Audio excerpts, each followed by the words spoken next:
What up? Morning. Good morning.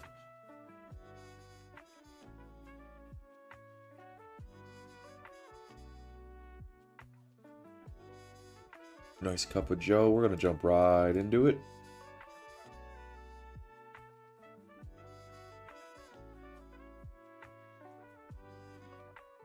I'm just gonna.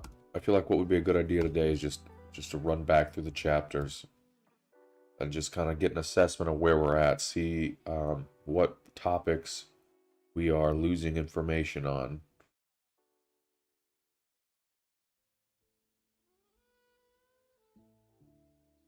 What would you use with an analog monitor? Probably DVI analog or VGA. Since they're the only two things that can do analog signal.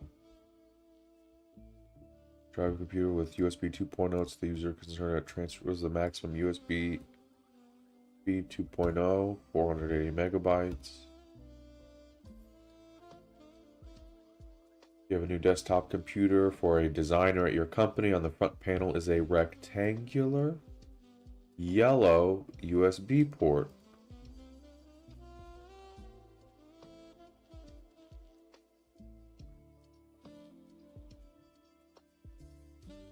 It's just got solid power.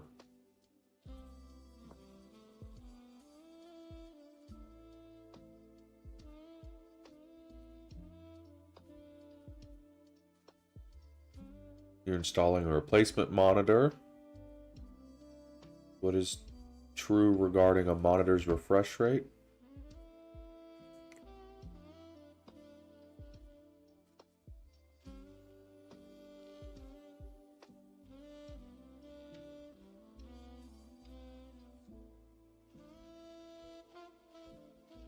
As you lower the resolution, the maximum refresh rate tends to increase. That's true.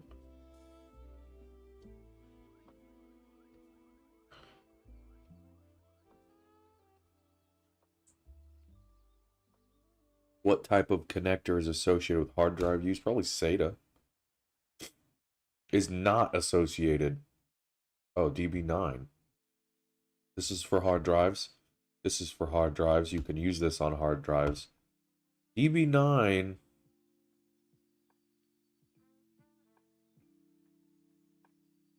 No.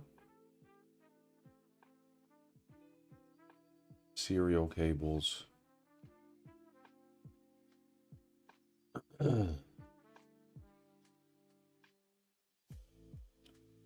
Company photographer is interested in buying a new digital camera. He wants to be able to plug it directly into his laptop to transfer pictures for editing. What type of connector will most likely be on his camera? Like a mini USB, I think. This is like an Apple camera.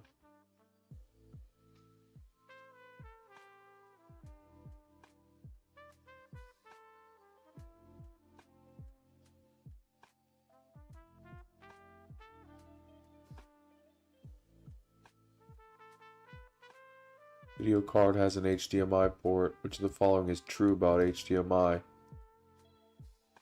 That is.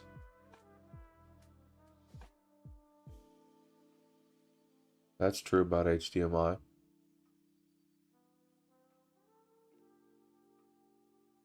That's not true. They don't do analog.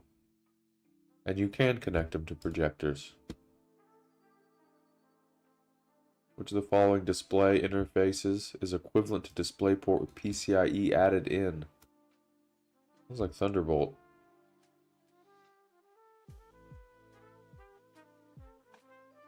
Which of the two standards use the same connector?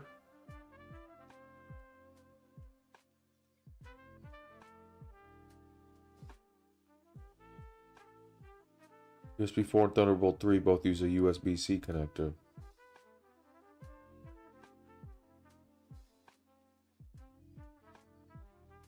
You don't.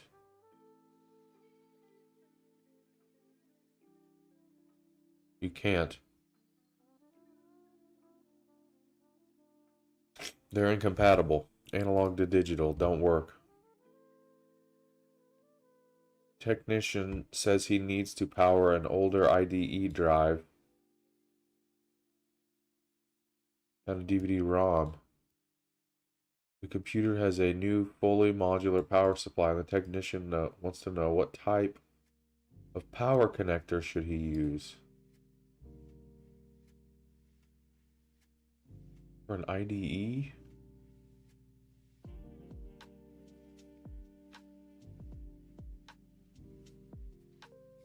What type of power connector? None of these are power connectors except for Molex. And these are pretty old, so I think Molex actually makes sense.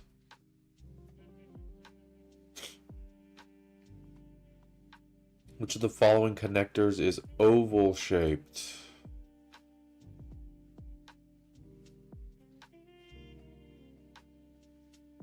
Thunderbolt 3. Thunderbolt 2 is more of a square.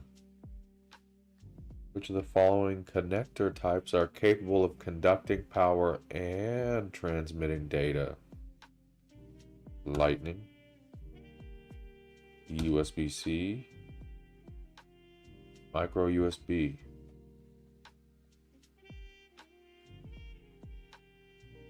Which of the following statements is true about eSATA cables and connectors?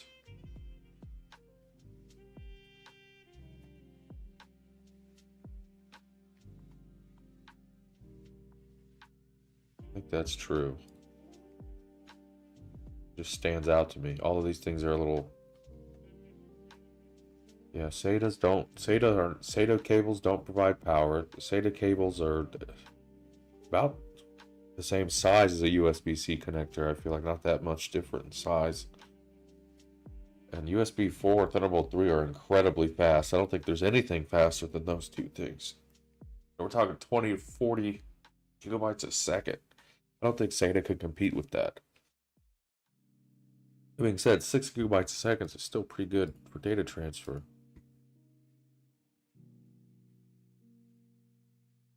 Which of the following is not an example of a connector for a peripheral, a Molex? It's a power connector. D-sub connector, I've never heard of that.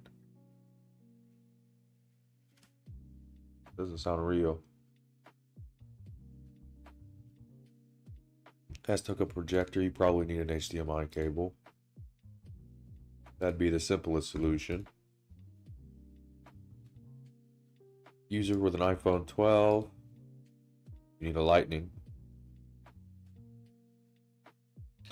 I know that because I have a 13 and I have a Lightning.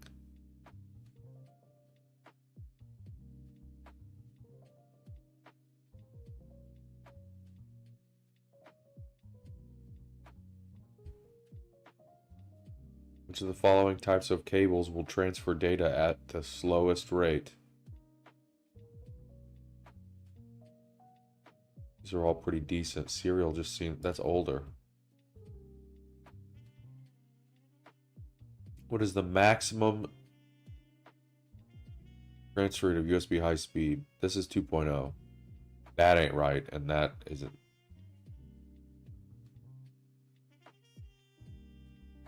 Hold on. USB high speed. Is that...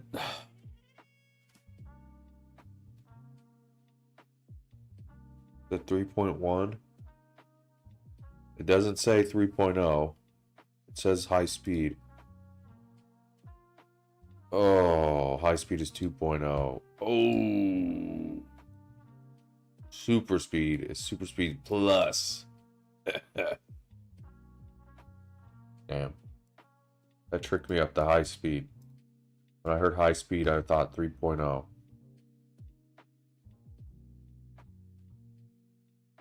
And then what I answered was super speed plus. I answered with 3.2. Gotta get that right. Not the transfer speeds, but the names of the technologies, I guess. VGA cables use what type of signal between the adapter and monitor? Composite. Either or. No, it's analog.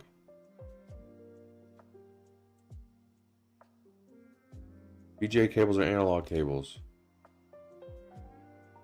Yeah.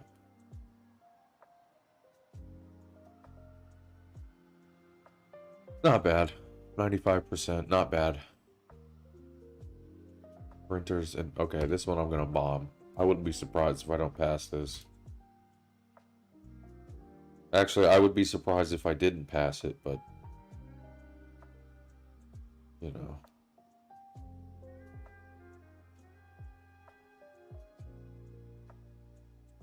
It is what it is. I don't know how to get to my.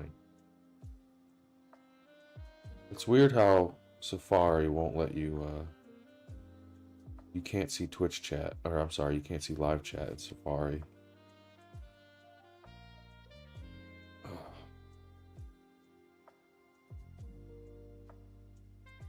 Yeah, I really have no way of looking at it except to just pull this up, check it. And there's nothing there. Good. Which voltage is applied to the paper to transfer the toner in the laser printer process?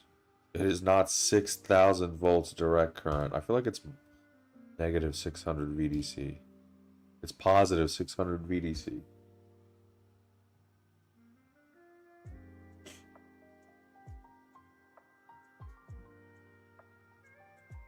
What type of printers are referred to as page printers because they receive their print job as instructions one page at a time? That's inkjet and laser.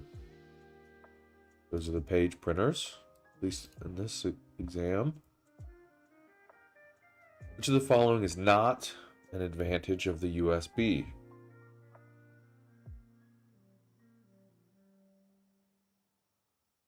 It does not allow you to communicate with networks. You need better networking cables for that. You have a finance manager who needs to print contracts in triplicate. You're gonna need yourself a dot matrix, man. Which step in the EP imaging process uses a laser to discharge selected areas of the photosensitive drum? It's exposing. The drum is being exposed to the charge, thus forming the image. Which of the following is fed through an extruder on a 3D printer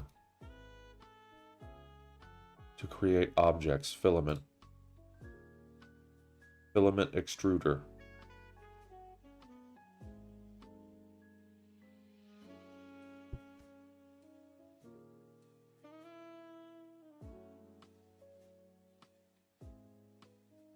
I forget the piece that lets the resin out. I forget what that part's called. Recently, employees have been printing off unauthorized materials that may contain hate speech. Which of the following can be used to see which printers printed specific jobs? Audit logs.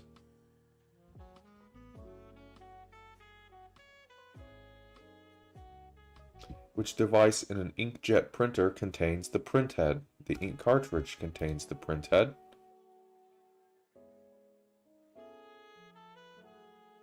Which is the correct order of steps in the EP imaging process? EP is laser? No, that ain't right. There's too many there. That ain't right. I think it's process, charge, expose, develop, transfer, fuse, clean. That sounds right. Process, charge, expose, develop, transfer, fuse, clean. Process, charge, expose, develop, transfer, fuse, clean. B, C, E, D, T, F, C. Network administrator has set up security on Office MFDs, multifunction devices that require users to authenticate before printing. Which of the following are valid methods for users to authenticate to the MFD? Bong, bong. Use the badge or type in your credentials on print. What is typically included in the EP laser printer toner cartridge? Toner. We have the drum. We have the toner. Print drum is also in there, and the cleaning blade that is attached to the drum also comes with it. Like a tube. Like a plastic tube full of powder. It's got some parts in the middle of the tube. What happens during the developing stage?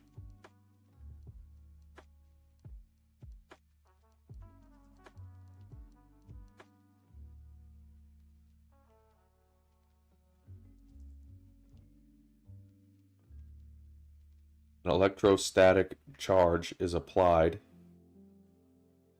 No, that's charging. The laser is it's developing the image.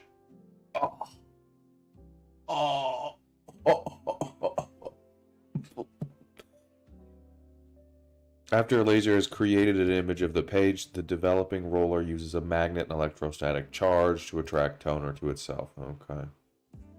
I was close there. I almost had that one. The word charge threw me off. It made me think that was the charging.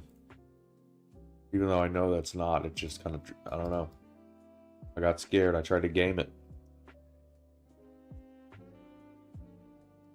What are the following possible interfaces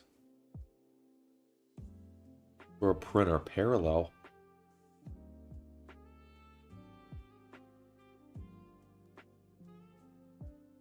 SATA? I know USB's faster than parallel, but I think parallel could work. SATA's better than parallel, though, I would think. Oh, I'm about to get 2 wrong in a row. Ah! Yeah. I just was like, parallel's so bad, SATA's better. I should go with that. Just installed a new printer, but it only prints garbled text. That's definitely a driver problem. Which printer contains a wheel with like a flower? The Daisy wheel printer. What part of a laser printer supplies the voltages for charging and transferring Corona assemblies? The high voltage power supply, probably a 12-volt rail, right? Which printer part gets the toner from the drum onto the paper, the fuser?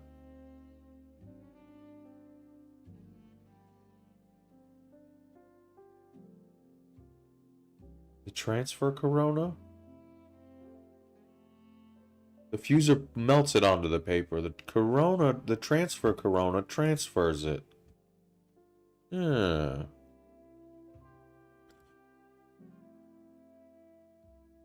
It's a Corona roller. Ooh.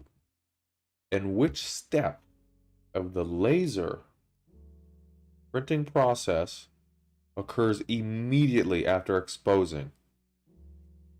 Processing. Process, develop, charge,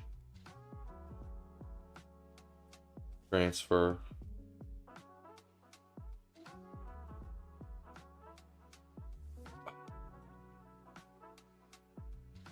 Process, expose, develop, transfer, fuse, clean. Jesus. Okay, so this is something we got to go back over. Printing process, the logical steps of the printing process. We've missed 3 questions on that.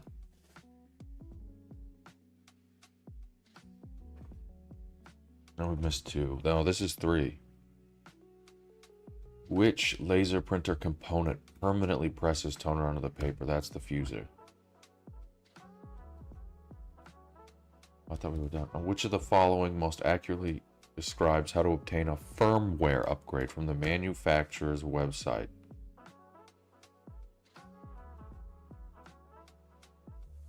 On a DVD, shut up.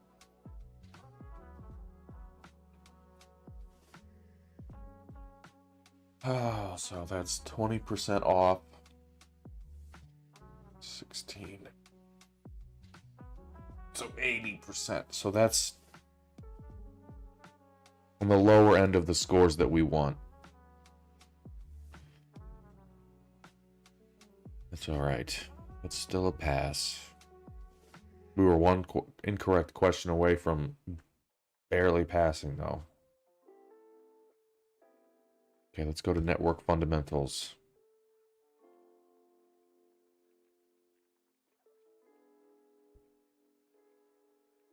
Okay, for this one, I believe the answer is immune to electromagnetic interference. It's got to be fiber because it uses light to transmit data, not electricity. So that it wouldn't have any issues with that. Which of the following is a type of connector used with coaxial cable?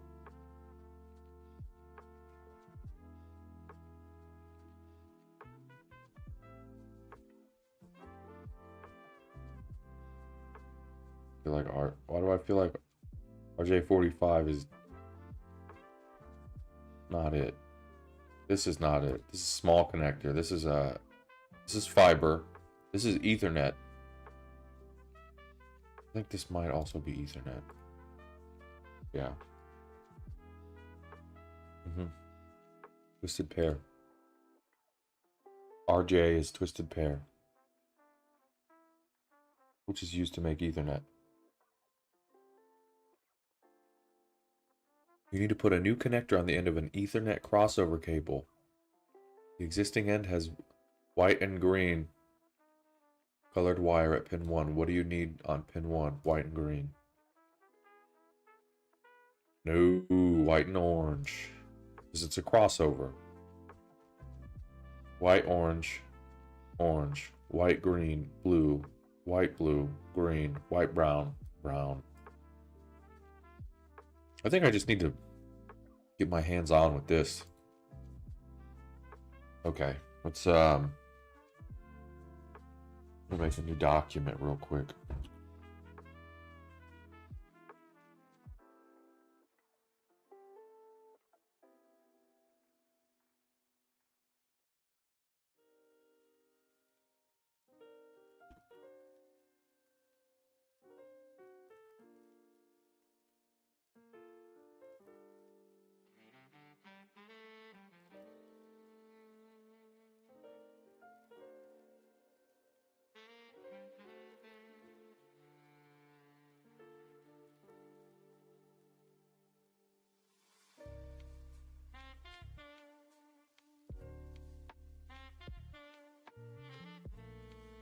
Stop. Crash.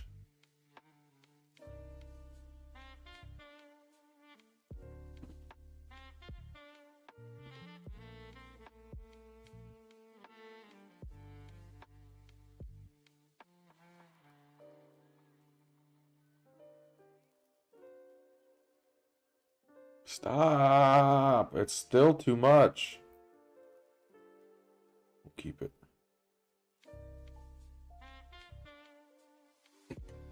Okay, topics to cover, we'll keep that. We don't need the exam date listed here. We don't need formulas. We don't need study tips. We'll keep additional notes just in case. Okay, so the first topic that we had was printers. Printing process for laser printers. That was really what was hurting us the most on that. Topic 2, crossover cables. Twisted pair cable construction.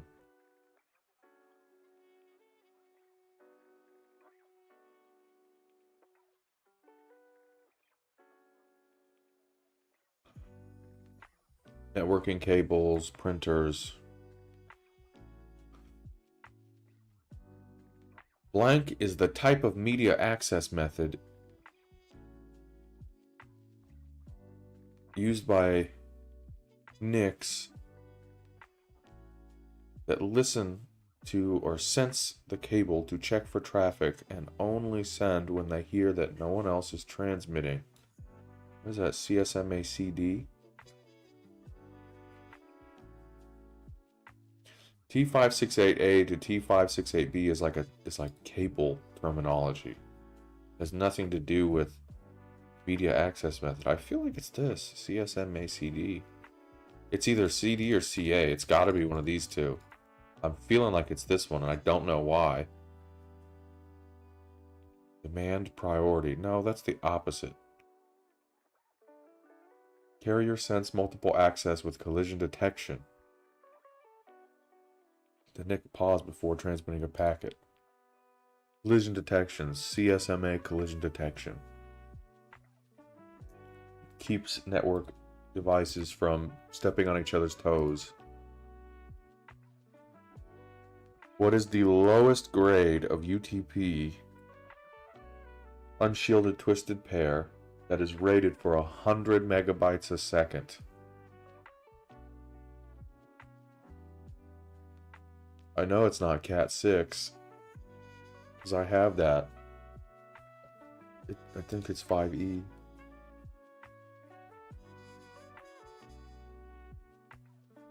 It's extended. No. F5E extended. If it's extended, it's probably not as fast as if it wasn't extended.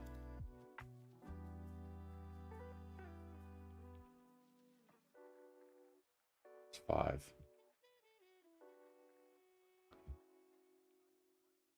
One gigabyte. Cat 5E is still 1 gigabyte. I thought Cat 5 was 1 gigabyte. Cat 6 was more. I know Cat 6 is more than Cat 5, but alright. Alright. A physical star topology consists of several workstations that branch off a central device called a hub. Or is it a router?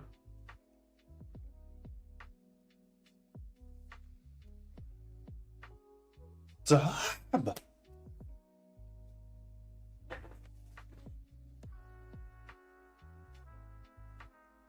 Whatever. Of all the network cabling options, fiber offers the longest segment. I don't think I'm going to pass this one. We're not even halfway there and we've missed like 3 questions. I can only miss 5. Not good. A device that transfers packets across multiple networks and use cables to store network addresses to determine the best. That's what sounds a hell of a lot like what a router does. Which of the following networking hardware devices is capable of creating VLANs? A managed switch. Unmanaged switch can't do VLANs, but it can network hardware devices. Which of the following wireless communication standards is often described in terms of wireless personal area network? That sounds like a PAN. That sounds like a Bluetooth.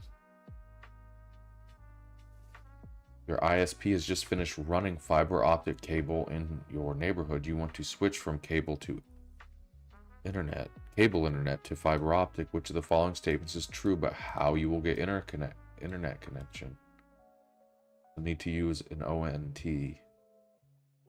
Forget the ONT, the ONT, the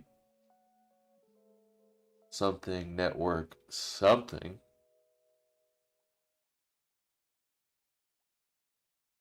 Optical network terminal. Optical network terminal. PoE. You will need to switch to using PoE. I will not be playing Passive Exile for the 1101 exam. I'm sorry. I have one of those account boosting services that I use for my PoE. I don't actually play that game. I just make sure that I get all of the dailies done with my account sharing. If you are going to run a network cable in the space above a ceiling, you're going to need that plenum. You're going to need that plenum, pal. Which of the following connector types isn't MFF? Little connector. SC. ST. Local connector. Mini form factor. Yeah. Little connector. He's little. ST and BNC. 100% on those. What Ethernet specification would you be running if you needed to make a connection of 10 gigabytes a second? Over a distance of 5 kilometers.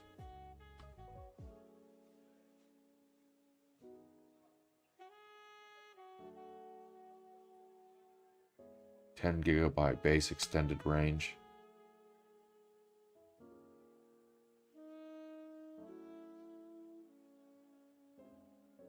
Is that what that's called? Did I get that right?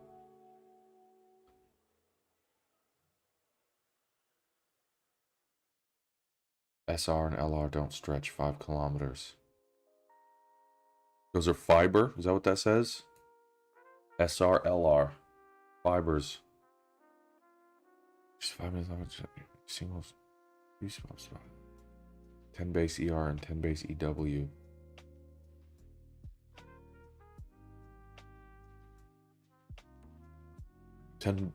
10G base, ew. Which of the following are advantages of a storage area network? More storage space on the network? Yeah. Faster data access?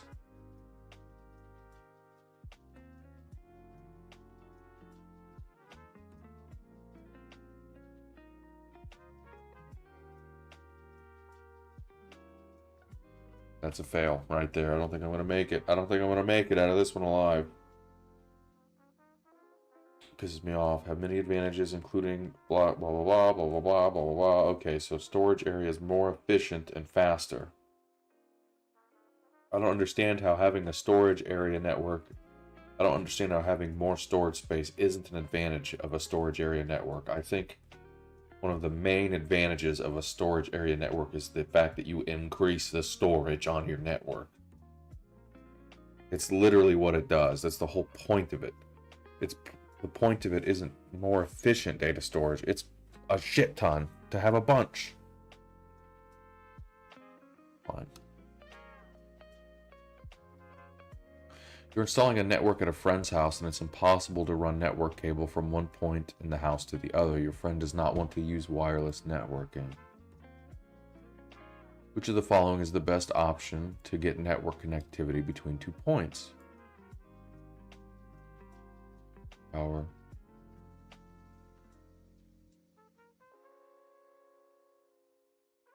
No, Ethernet over power.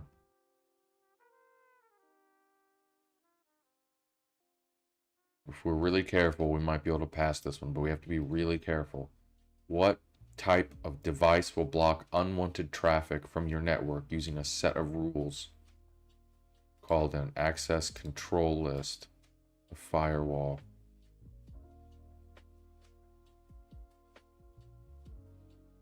Dead giveaway. What type of cable is recommended for digital?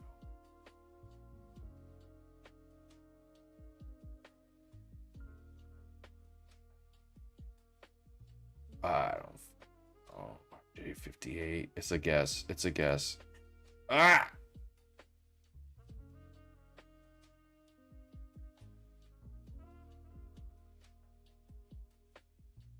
I wouldn't. I'm honestly not entirely certain that I'm gonna be quizzed on standards for cable coaxial.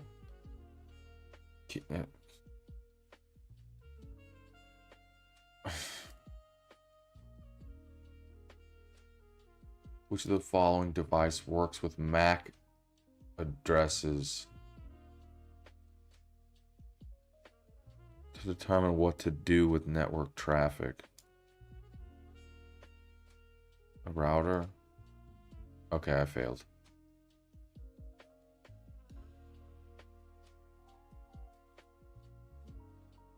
So networking fundamentals, I feel like we got to go back over it incompletely.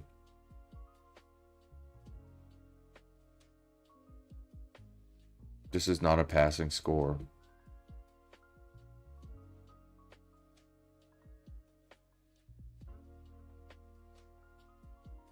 Any form factor? No.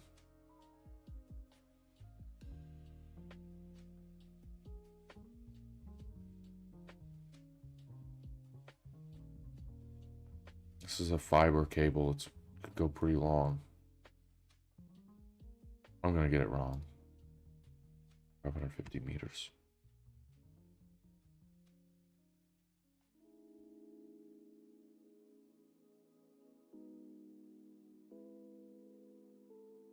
That's bad. That's bad. That's a bad score. That's the worst score I've gotten in like over a month. Oh, what is that? That's so bad. That is so bad. That's not even close. 65, man. That's like 10% away from just scraping the bottom of the fucking barrel. Networking fundamentals. We have to review that.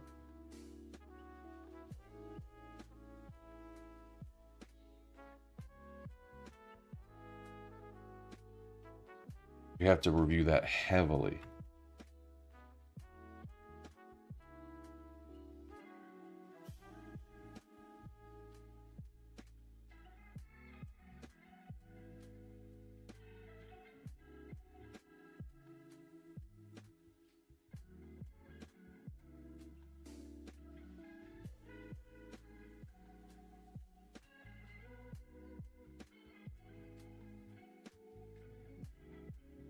We're just going to have to keep going, man. I don't have time.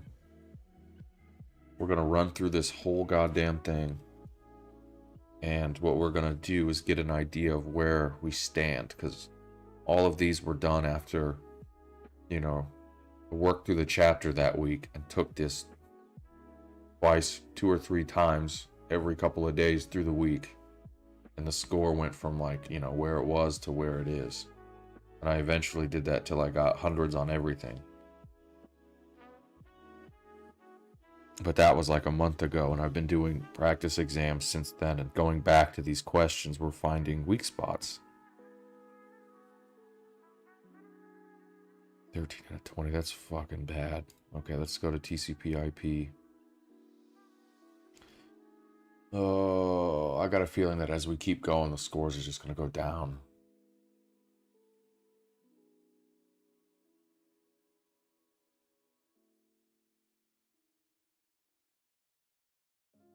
You set up a network that will use the TCP/IP protocol. You want your client computers to obtain IP configuration information automatically. Which type of server? That's DHCP server. IP configuration. Which of the following protocols was designed to access information stored in an information directory? Lightweight Directory Access Protocol, LDAP.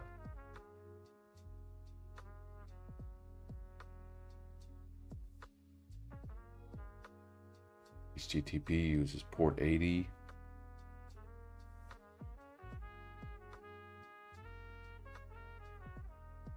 What is the maximum number of IPv6?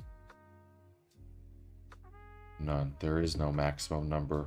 Infinite. You can have infinite.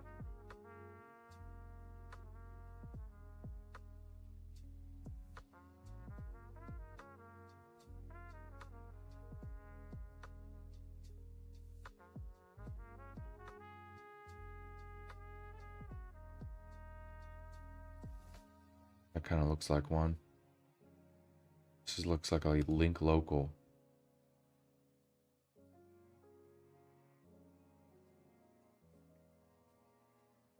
One set. It only has one set of double colons. That's good. This can't be. It has two sets of double colons. Could it be all three of these? Am I missing something here?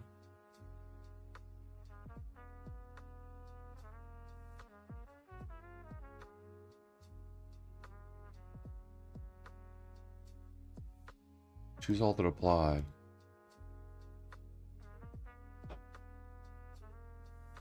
I don't even know why this one, it just felt right, just because it has one set of colons. Option A is the full, all 8 fields expressed in full. Option B is a IPv4 expressed in 6 form. Option C is the same address as option A, but in the shorthand. Yeah, because we have the 2 zeros and we just empty that out, yeah.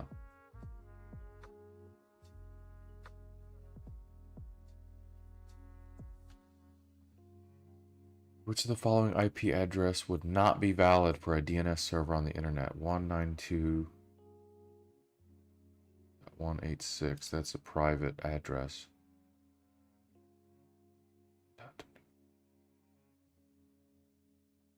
Oh, the 10.25 is a private address. This is an APIPA address, right? Well, not. No, that's just a fucked up APIPA. It's not 192.1. It's 192.168.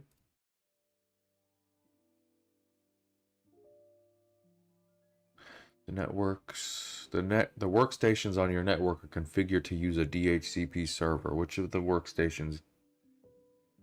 One of the workstations can't communicate with other servers, other computers. 169.254. It can't reach the DHCP. That's a APIPA.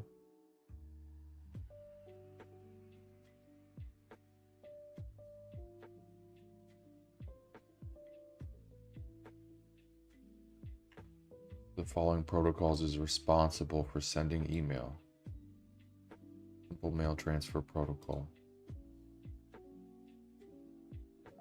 What does remote desktop protocol work on? 3389.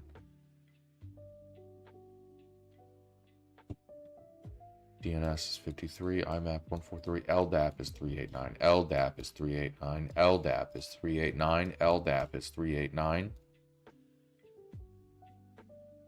An email administrator wants to help protect against their server being spoofed.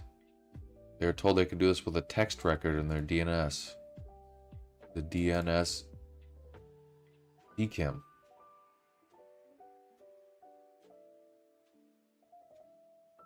Security encrypted DKIM. It's DKIM. DMARC is a text record that allows to specify how they want the rejections to be handled. What are the advantages of TCP over UDP? Acknowledged delivery virtual circuits. It is reliable, slow, but accurate and precise. Friend is concerned about the security of making an online purchase.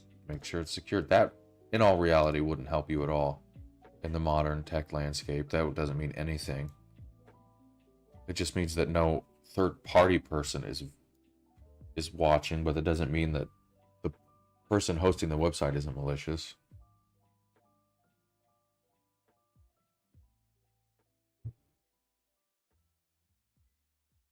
You're configuring a TCP/IP host. The administrator gives you the router's IP address. What's the term for this? The default gateway. You're running an IPv4. What are the configuration options that are mandatory? You need an IP address and you need a subnet mask.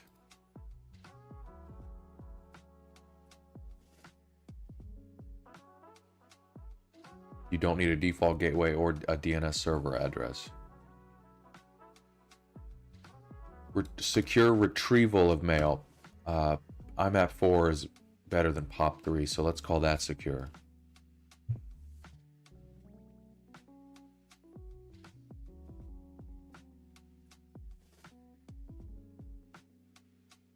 Which of the following is the name of a secure point-to-point connection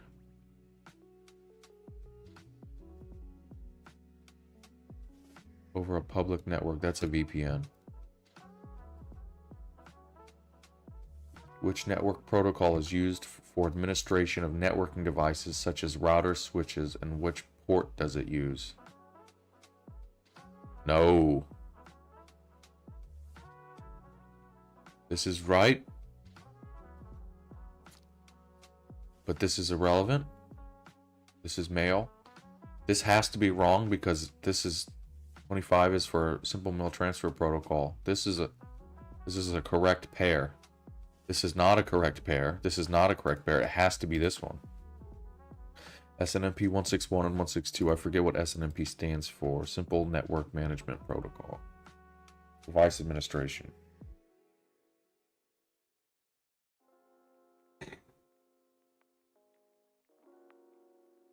Which of the following is an IPv6 broadcast address?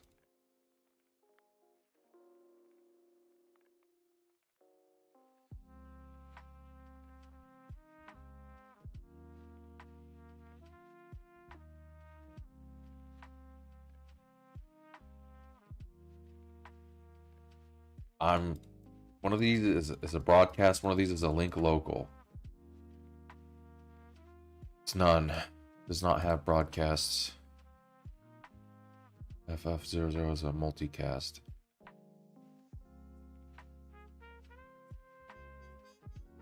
Okay, IPv6 does not have a broadcast address.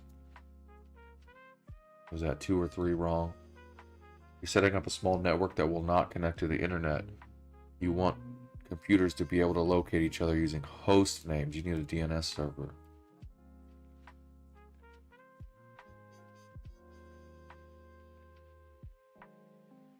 Address Resolution Protocol? RARP. DNS is for configuring IP to host names. DHCP is for IP configuration and assignment. ARP is for Address Resolution Protocol. So we're resolving. Address resolution.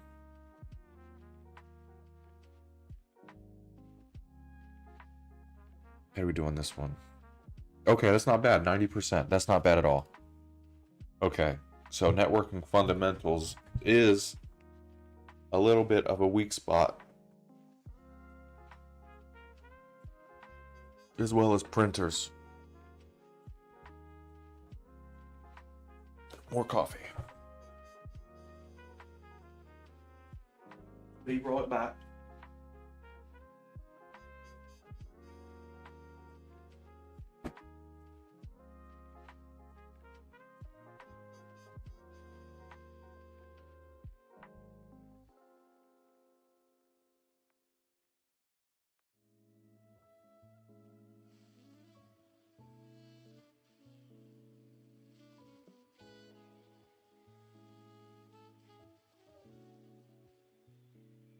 I think a big question is, what is better? The coffee that's freshly made or the coffee that sits in the coffee pot for 45 minutes before you taste it?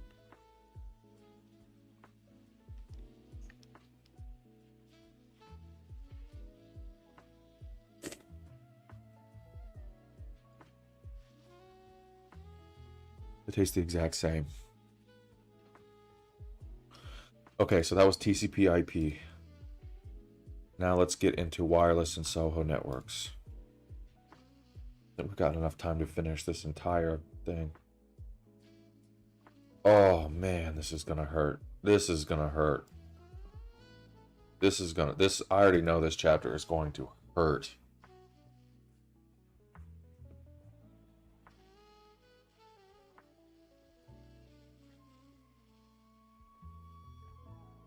B and G are compatible with each other. And this is Wi-Fi 2, and this is trash. There's no way this trash dog water Wi-Fi is using 2.4 or is using the 5 gigahertz band. No way in hell. No way in hell this trash is doing that. Anyway, primary function of an SSID. There's a way to identify a wireless network. Which of the following are features that allow 8011AC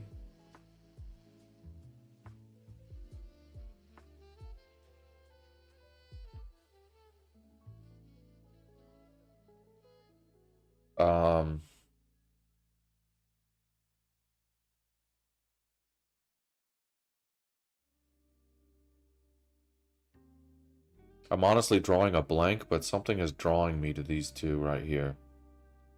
MIMO and channel bonding. Channel bonding.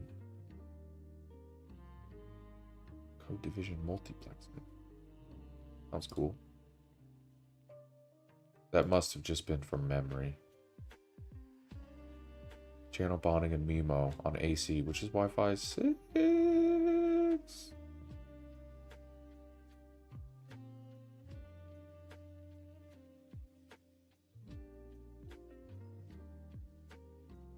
Beamforming, but that helps the range, not the throughput.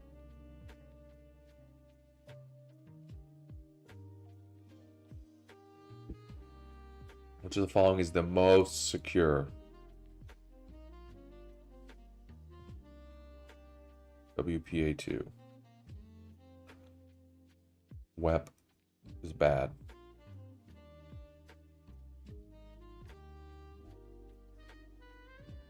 You are upgrading a wireless network from Wi-Fi 5 over to Wi-Fi 6.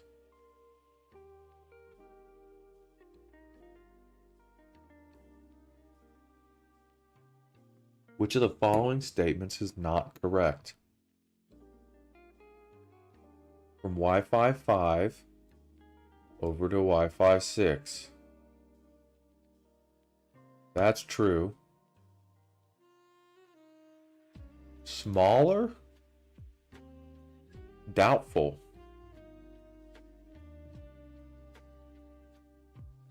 Over from Wi-Fi 5 over to Wi-Fi 6.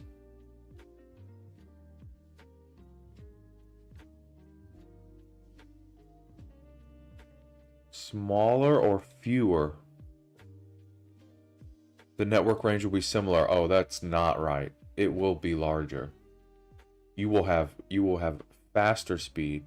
You will have a larger network size, and more people will be able to access it. I could even believe that it uses less power. It's more power efficient.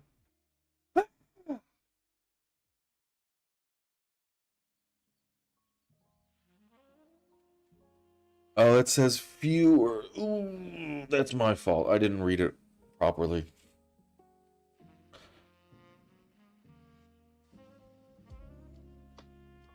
So wait. The network range is similar. Okay. So they are about the same length. I read those both wrong. Okay, let's read this. Wi-Fi 6 is faster than Wi-Fi 5. The network range is similar. More users should be able to reach the access point. So more users, same range, devices will have lower power usage.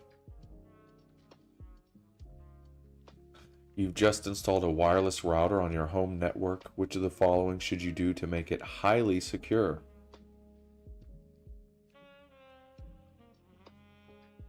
Bing bong. Change the SSID and change the password.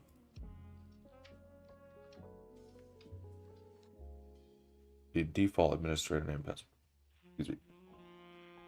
You're setting up a small office network for a client. Which internet would you recommend to provide the best speed? Fiber. Out of all these, the best speed is by far fiber. Which service allows users with private IP addresses to access the internet using public IP addresses? This is for configuring IP addresses. This is for resolving the host names. This is a type of internet. Yeah, so we're going from public to private, so you need network address translation.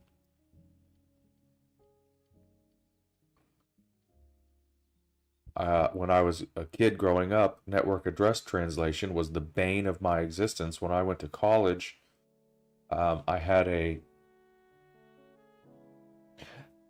lived in an apartment complex where each room had its own independent internet, right? So it was like a 4-bedroom apartment, and every bedroom had its own unique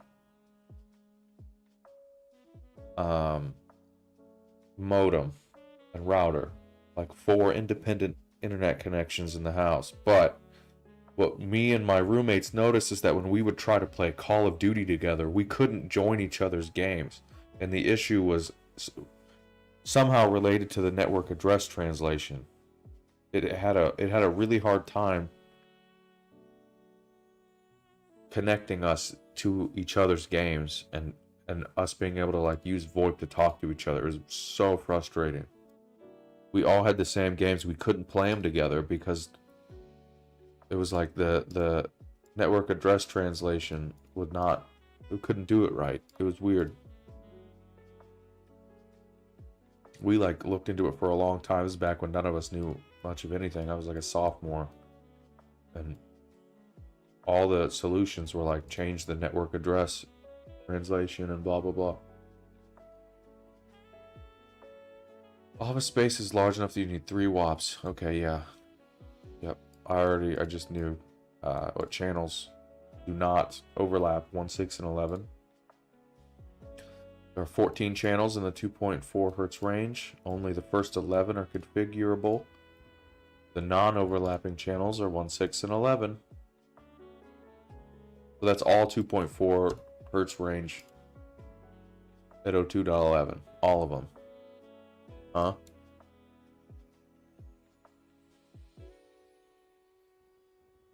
Setting up a wireless network. Which wireless standard would give users over 40 megabytes a second?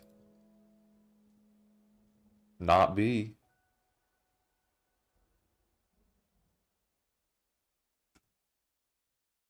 I'm going to get this one wrong. That was close. AC is pretty fast. G is yeah, 54. 802.11n is 600. Nice.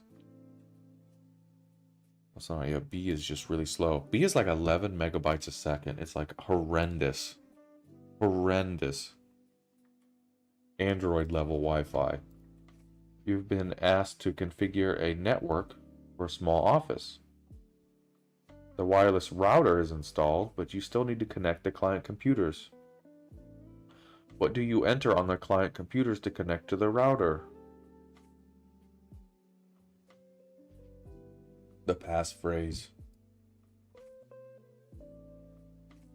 You select the SSID and enter the passphrase, also known as a password.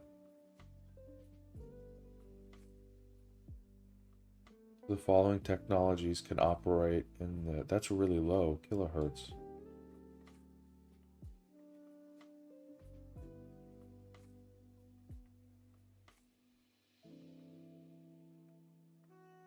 It's really low.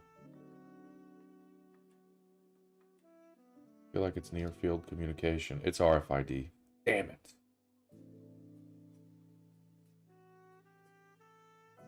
Bluetooth is 2.4. NFC is 13. Even lower. A whole factor of 10 lower. Okay. So NFC is like 13 megahertz, right? In the tens. RFID is in the hundreds. Bluetooth is in the thousands.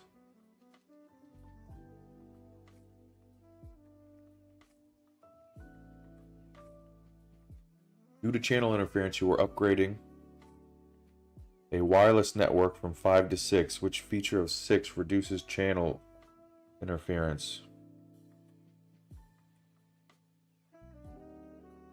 Orthogonal?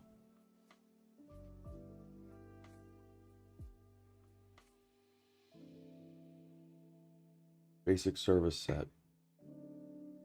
Which adds a field to the wireless frame that distinguishes it from others. Orthogonal is a modulation technique that improves speed because it allows transmission to multiple clients at once. MIMO increases speed. Dynamic frequency selection was introduced in an 802 lab and detects radar interference. Oh.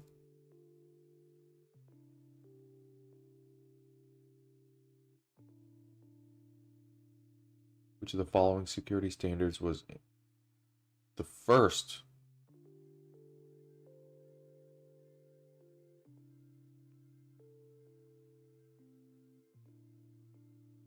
to introduce a dynamic 128-bit per packet security key? The first? The TKIP? It's either WEP or TKIP. It's TKIP. TKIP can use 64 or 128-bit. But the key is static. TKIP introduced a dynamic per packet key. Okay, so WEP came out, it was busted. TKIP came out, and then AES was like, nah, we better than that. And CCMP. I'm not very familiar with CCMP. You're running a 802.11g in mixed mode. You have 3 802.11g wireless NICs. A user connects using a B wireless. What will happen?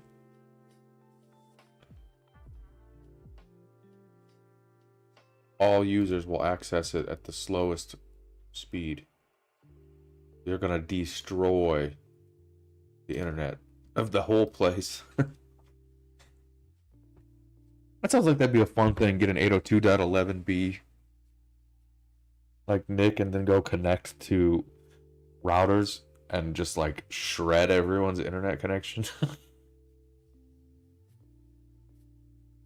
When enabled, which feature of a wireless router allows only specified routers to access the network? MAC filtering.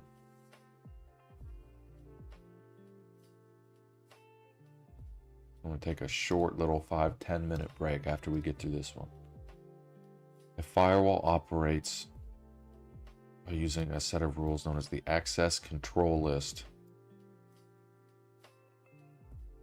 SLA is an agreement for service on quality of service.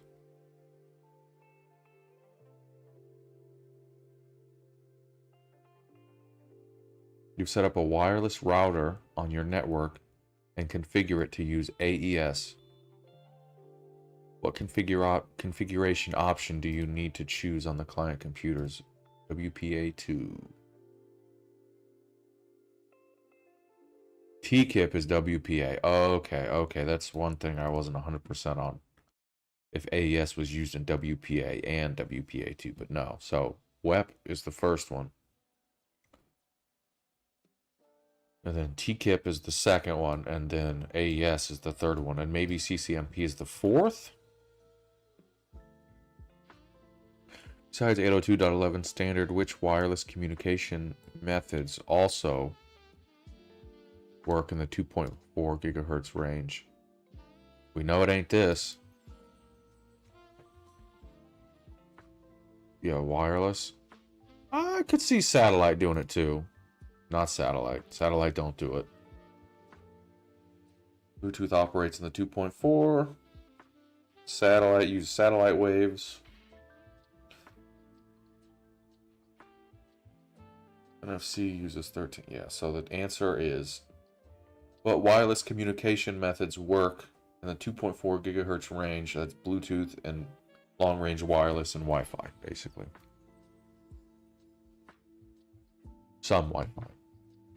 You are configuring a SOHO client to use TCP IP. Which parameter is needed to tell the client where to communicate to get on the internet? The gateway?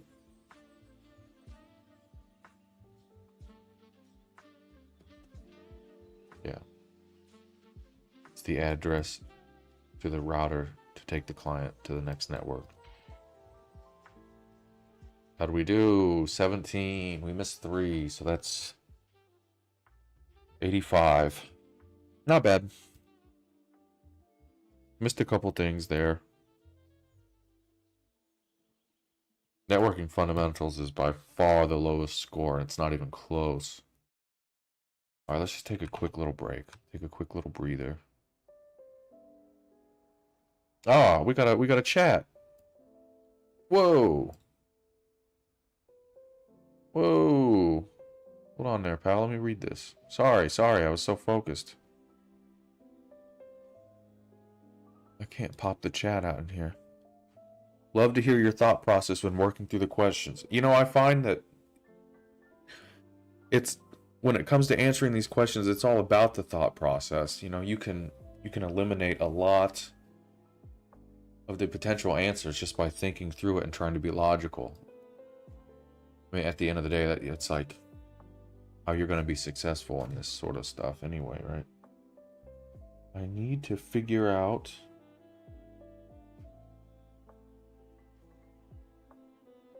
I need to find a way to be able to see my...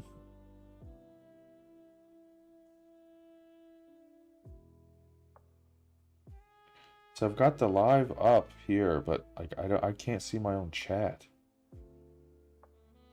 I can't, for whatever reason, it's just not popping up. It doesn't pop up for any live streams that I look at on my phone. I might have to just download the YouTube app and log in real quick. Thank you, Jordan, though. Thank you. I appreciate the kindness.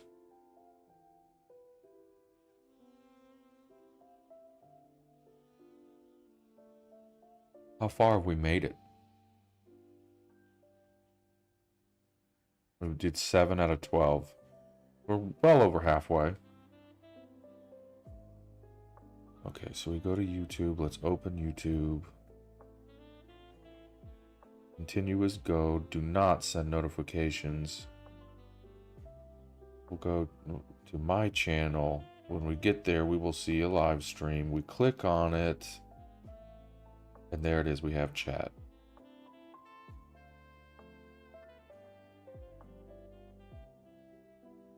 Hell yeah. Thank you, Jordan. That was a very kind message.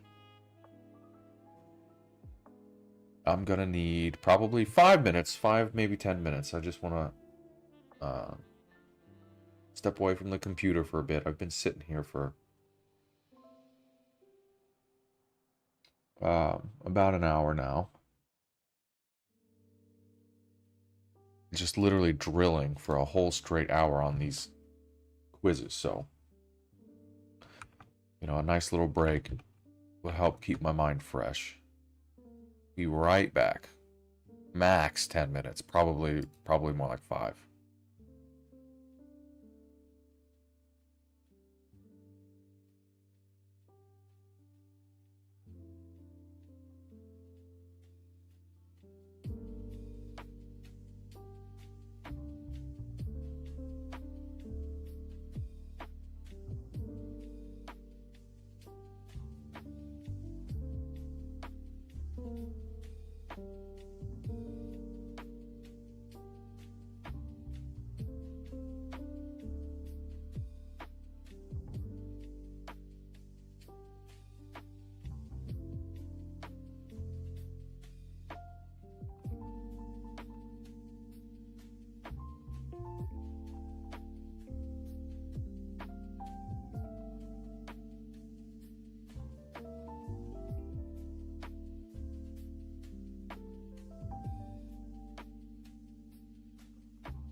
Alright, that was nice.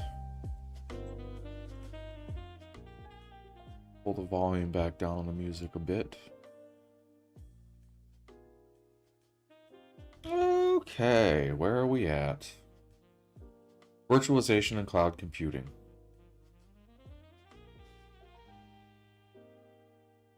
You know what's funny is that, like, right here, I told myself that the scores were going to keep going down, and they didn't. And that shows that this genuinely is a weak point. And it's not me crashing out. I'm feeling way more confident than I was 30 minutes ago. Okay. Virtualization. Cloud computing. Hypervisors. Virtual machines.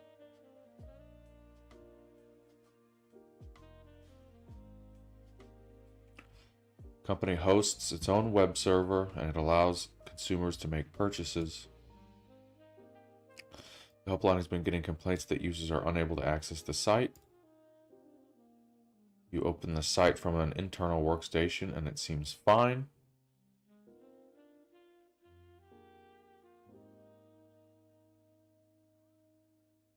Port 23. Telnet.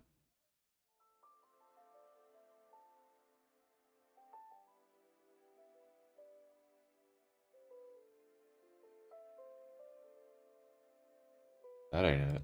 Yeah. Your manager wants you to install a network internet appliance that prevents network-based attacks and includes anti-malware and anti-spam. That sounds like you need a unified threat management. It's a UTM. A UTM server? A UTM. Unified threat management device. They're designed to be a one-stop network protection devices. Okay, yeah. You're installing a file server. Where should this file server be located in the secure network?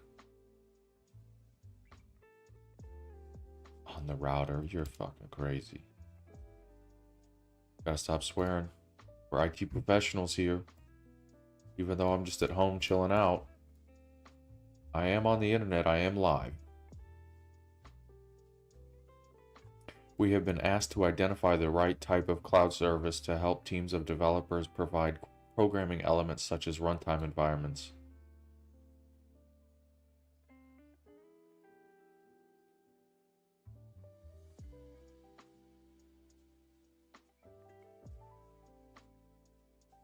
Software as a service? It's not internet as a service. It could be platform as a service. It is platform. Apps to, yeah. DAAS on the exam objectives. Yeah, I'm actually unfamiliar with that. It's not good that we're getting questions wrong this early in.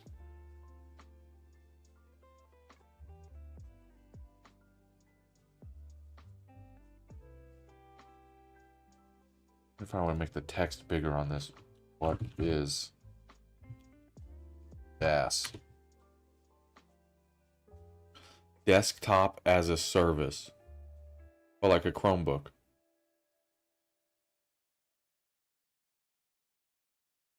Data as a service. Come on.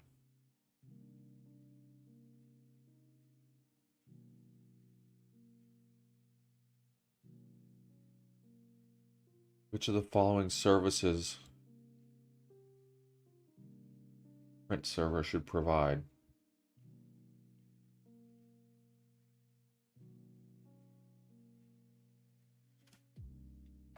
Accepting print jobs. Turning off printers. Print server wouldn't be turning off the printers. It would accept print jobs.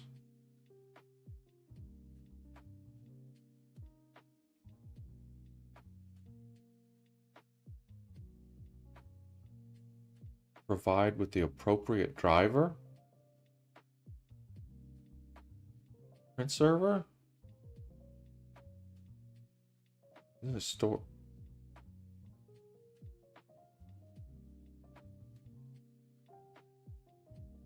I don't think you need a print server to do this.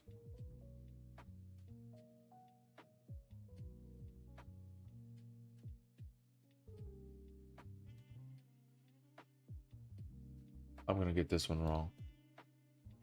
It is the driver. They serve the drivers. Okay. So print servers accept jobs, provide drivers.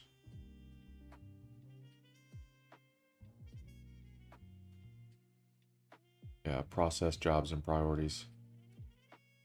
They provide the drivers. Okay. Setting up a cloud contract with the provider. Your team needs the ability to quickly and rapidly increase capacity. That's called rapid elasticity. Metered utilization is you pay for what you use. High availability. This means you have a lot of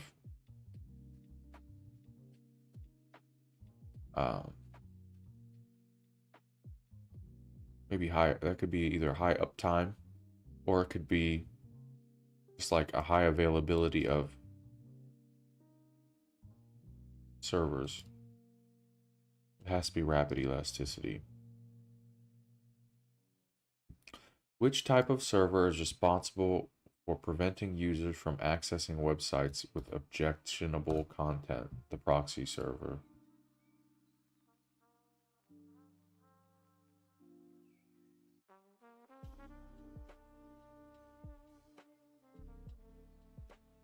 All right. Okay, we're not doing too bad. I think we already missed 2 though, so we really have to be careful for the rest of this. Your company wants to move to a cloud provider to be able to scale resources quickly, but it is concerned about the security, confidential information. Which of the following types of cloud models might be appropriate? Private, hybrid,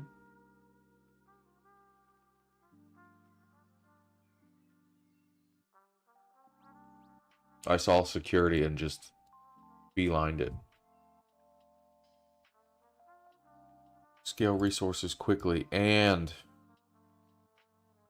be secure. They want both. That's a rough one right there, man. What does a DHCP server need to be configured with to operate? The DHCP scope.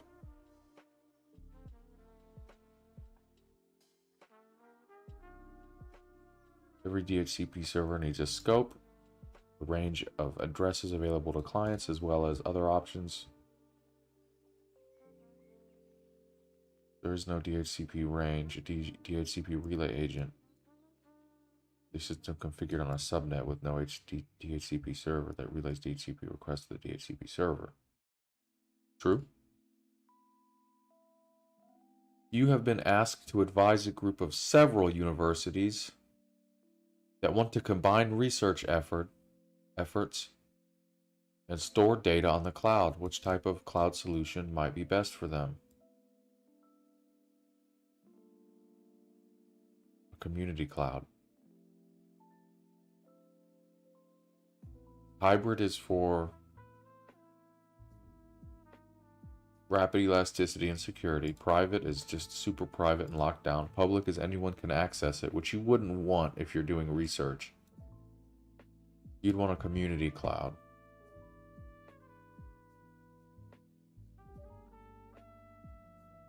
Flexibility and scalability also limits the number of users to trusted groups. So it's more public than private, but it does have some security there. Okay, the DNS zone. The way I remember this is the DNS zone and the DHCP scope. Right?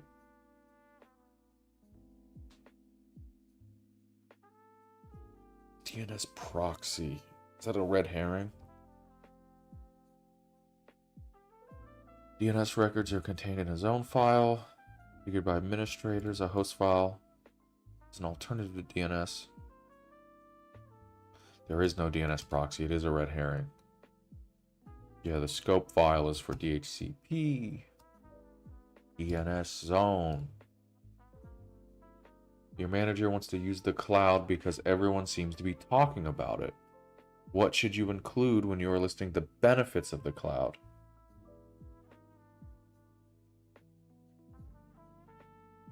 I feel like it's going to be... I mean, you're actually kind of opening yourself up to a little... It's more... You're slightly decreasing security.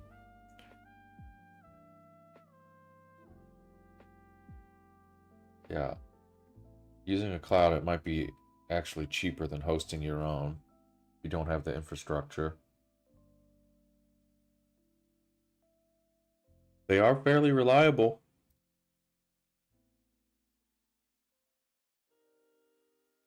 There we go. There we go.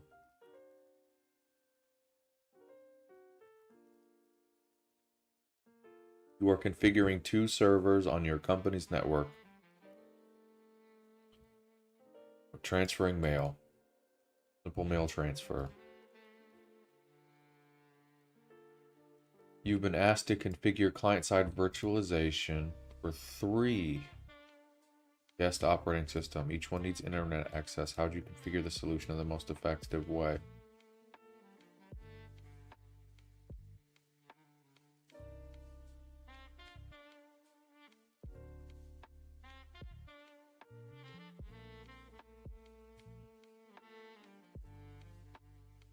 One physical NIC, 3 virtual NICs, and 1 virtual switch. You don't need 3 switches. The switches... No, you don't need 3 switches.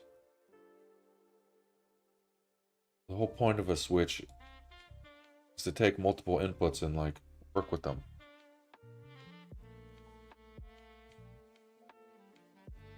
You have 5 web servers that manage requests for online purchases. An administrator notices that one of the servers is always busy while the other is idle. And the company's getting complaints that the website is slow. You need a load balancer.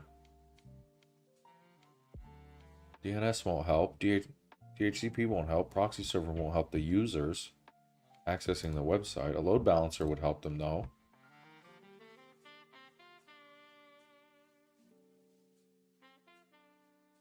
You've been asked to install Linux in a VM on a Windows 10.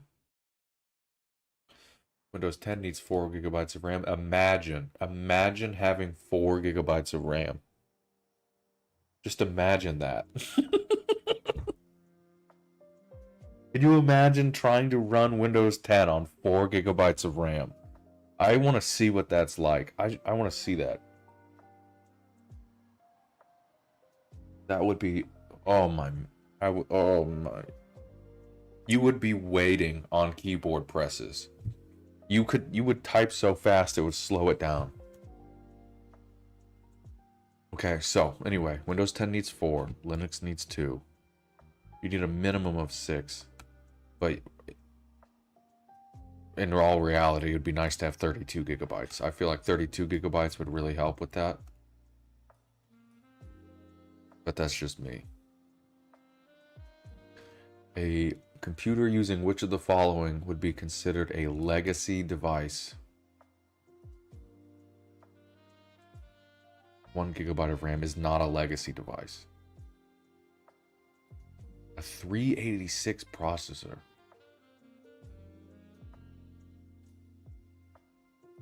IPX, SPX. Is that a device? That's a protocol. A protocol isn't a device. Yes, it is. So a network protocol is a legacy device?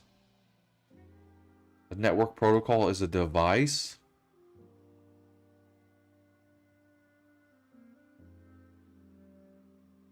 I don't think whatever. The word protocol and the word device.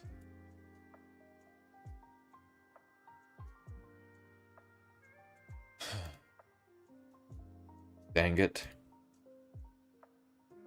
I feel like the questions I missed the most are the ones that have more than 2 options. You have been asked to set up client-side virtualization on an Office computer. The host is Windows 10. There will be 3 Windows 10 guest operating systems. Which of the following is true about a need for antivirus security? Each operating system will need its own antivirus. Every single one. You will need to set up you will need to set up a temporary operating system environment to quickly test a piece of software. Which should you use? A sandbox server? Yeah, do it on the AAA server. We need to test some code on the AAA server. Let's pull out the SCADA. Let's mess with the industrial engineering of the building.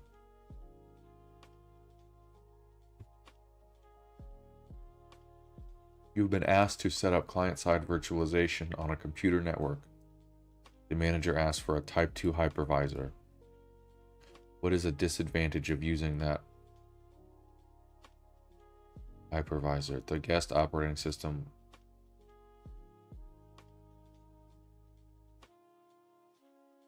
will be forced to compete with resources. They'll have to share them. Whereas if it was a Type 1 bare metal hypervisor, it would have its own hardware.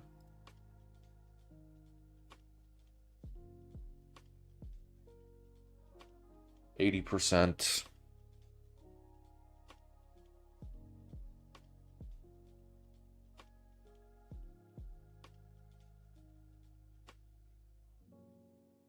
That's rough. Close but no cigar. Really could benefited from missing one less question on that. Okay, retake. What are we doing? We're doing laptop and mobile device hardware. Client has a laptop with which you are unfamiliar. You are asked to perform a memory upgrade. How can you obtain the service manual for this laptop computer? On the manufacturer's website. Your manager tells you to replace the inverter. Where will you find it? In the display. To AC. It inverts the power. Transforms AC to DC. Inverts it. You need it to replace an LCD.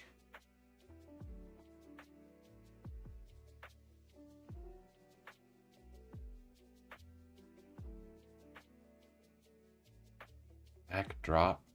Inverting the screen. Backdrop? That's not the backlight. Yeah. If it said backlight, I might be very tempted to click on that, but it didn't. I think they're trying to mess with you with that one. The user complains that their mouse cursor randomly jumps to different places on the screen when they type. It's probably the touchpad. Just tapping it with your wrist. One of the users on your network needs to travel and wants to work on the airplane. Which laptop accessory will allow them to power their laptop from the airplane? A DC adapter? Yeah, because the electricity in the plane would be DC. So you'd need to...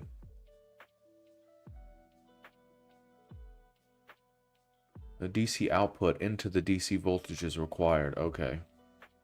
It's not a converter, it's an adapter. An AC adapter is used on the wall. You need to replace defective DDR4 memory in a laptop. How many pins? Will it have? 288 pins, sir. No!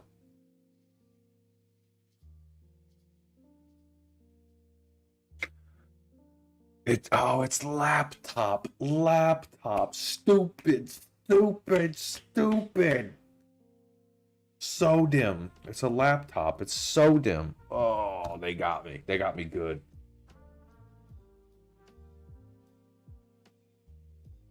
They got me good. DDR4 dims do. Yeah, I know.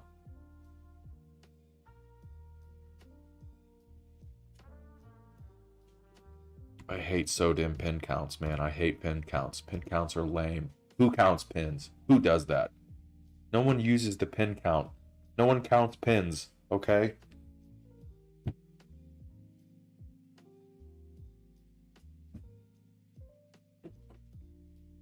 Okay, here's what people do to figure out what RAM works. Let's just be honest. This is what people do, okay? We have a RAM stick here. Pull up my... I need to get this in max view so I can see it, okay? Look at this. Look at this. You see that little gap right there?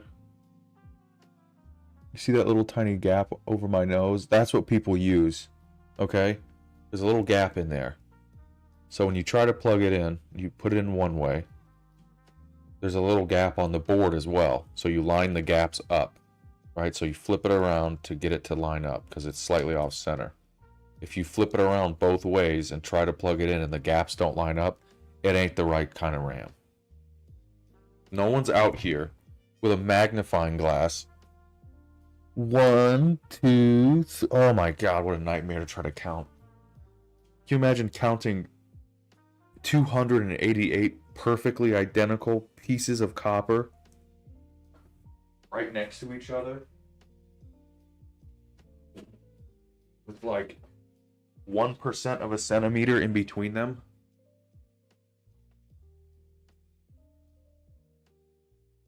Have fun counting that with your bare eyes. That would hurt. Your eye, you'd have a headache when that was done. Anyway, I'm not mad. The user complains that their 2-in-1 laptop screen does not properly detect where they place their finger on the screen. What would you do? I would recalibrate it. Yeah, it says the screen doesn't detect it. So we'd recalibrate the screen. Degauss the screen. You need to wirelessly connect 2 devices on a smartphone. Which the following could be valid options to connect. I just drew a huge blank. I just brain farted all of that information out. You need to wirelessly connect 2 accessories to a smartphone. Which of the following would be valid options? Lightning isn't wireless, it's a wire. USB isn't wireless, it's a wire. So it has to be NFC or Bluetooth. It's the only option. There has recently been a string of hardware thefts in your building. Use a cable lock. It's not the correct answer. Because it's okay, so if I picked GPS tracking, 100% this thing would say, while GPS tracking might help you find it, it probably wouldn't help you keep it from getting stolen. But in all reality, if someone has the intention to go into an office and steal a computer, do you really think a cable lock would stop them? I would expect a person with the intention to steal hardware in an office building would be anticipating a cable lock and prepared for it. I don't think this really stops them at all. It might stop an idiot or someone who's being impulsive, but an actual person with the intention to steal, that will not stop them. They will just bring some cutters. They'll bring something.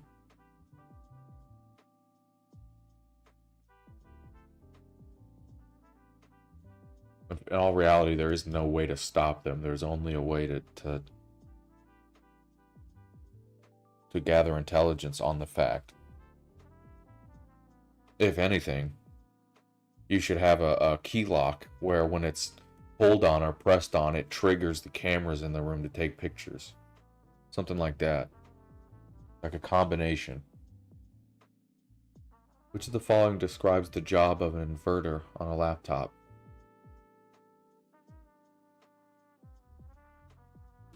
It converts DC power to AC power for the backlight display. No, it converts AC power to DC power.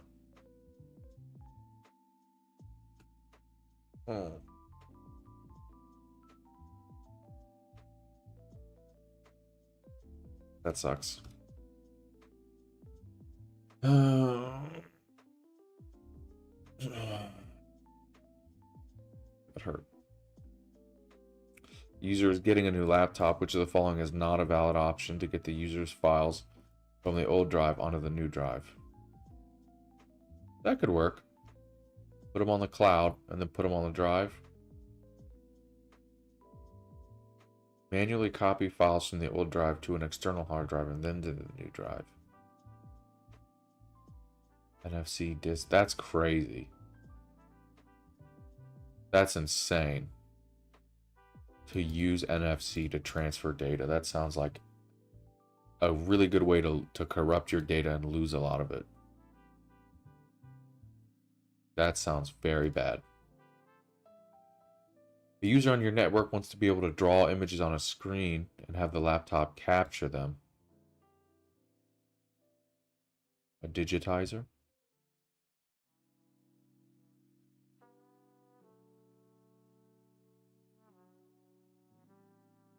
So a digitizer is like what people draw on with the pens, huh?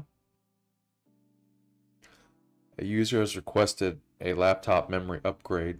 The technician attempts to put in new memory, but the memory module is a bit too wide for the slot.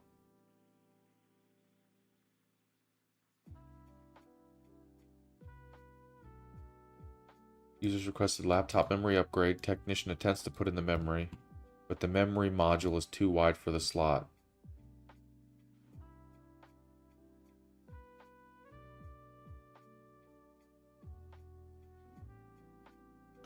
You're probably trying to put a full DIMM into a SODIMM.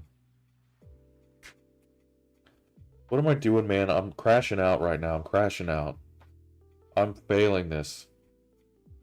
I'm not going to pass this one either. User has requested laptop upgrade to blah, blah, blah, blah, blah, blah, blah, blah. Technician is trying to install DDR4 into a memory with DDR3.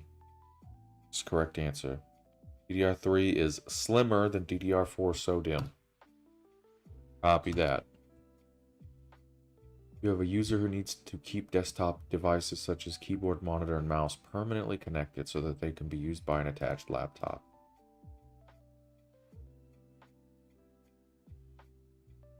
Keyboard permanently connected so they can be used. That's a docking station.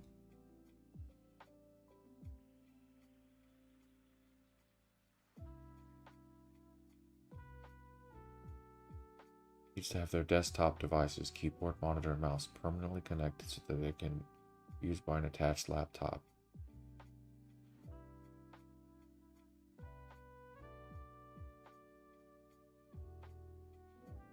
The KVM switch kind of does that, but not quite.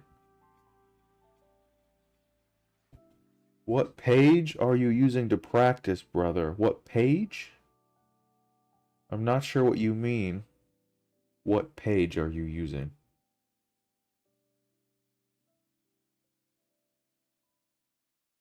Not really any pages because I'm using a computer, I suppose.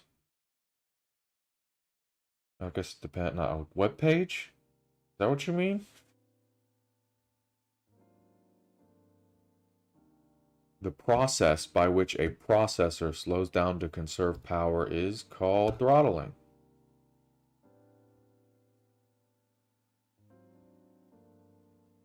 You need to replace a failed AC adapter in a client's laptop. When replacing the adapter, which of the following purchases is acceptable to obtain same or better with a higher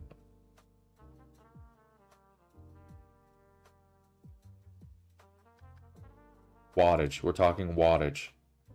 We're not talking voltage. Think of wattage as a bucket of power that it can draw from. A bigger bucket simply holds more power but does not force the power on the device. Less wattage is not advised. Not enough bucket. Voltage can be, think of pressure. Okay, like a... So, okay. Wattage is the bucket. Voltage is the hose.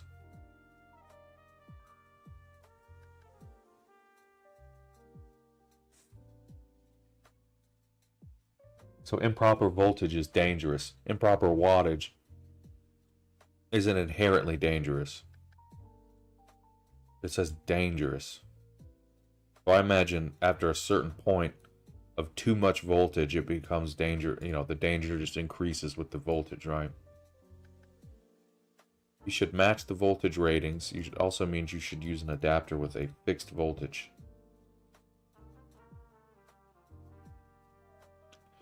What should you do for a lithium-ion battery that appears to charge fully but does not last as long as the battery's meter indicates?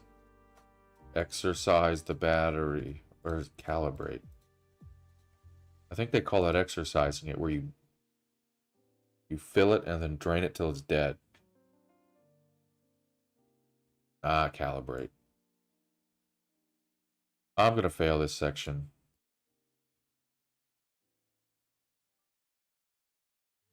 I think I just did, actually. Battery exercising is the initial charging and discharging. Should never short a battery's terminals, yeah. Placement is last resort. Used when any batteries reach the end of its life, yeah. Calibration. Lithium-ion batteries calibrate when they're not accurate. You calibrate lithium-ion batteries. What pages are you using to practice? I mean, I'm using the Cibex Wiley page. This might be some information you're looking for.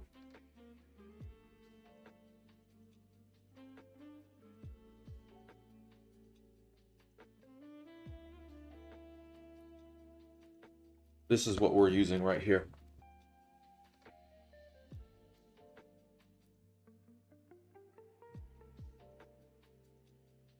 Fifth edition CompTIA Complete Study Guide. Cibex. A Wiley brand.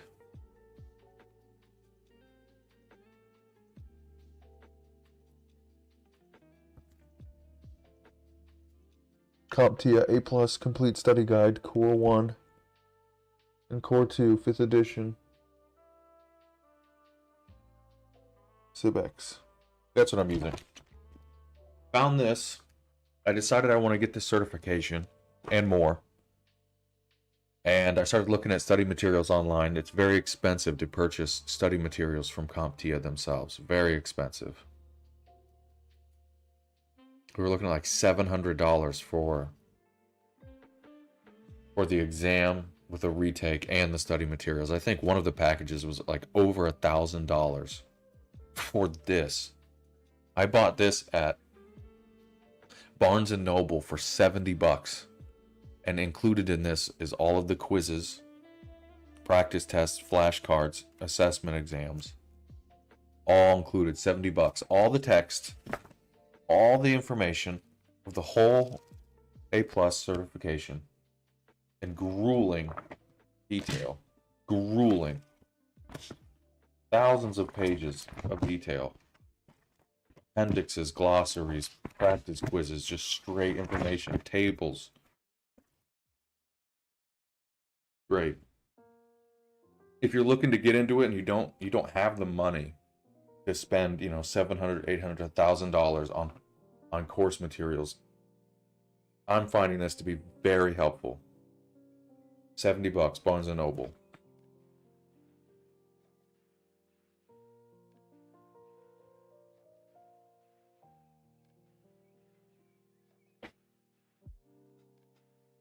And honestly, when this certification is done and I'm looking at Network Plus, I'm probably going to go back to Barnes & Noble and dig around and find one.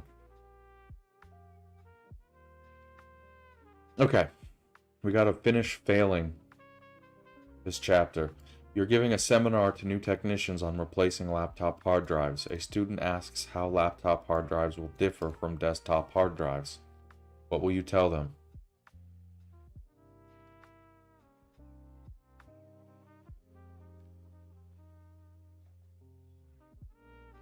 The most common form factor of laptop hard drives is smaller.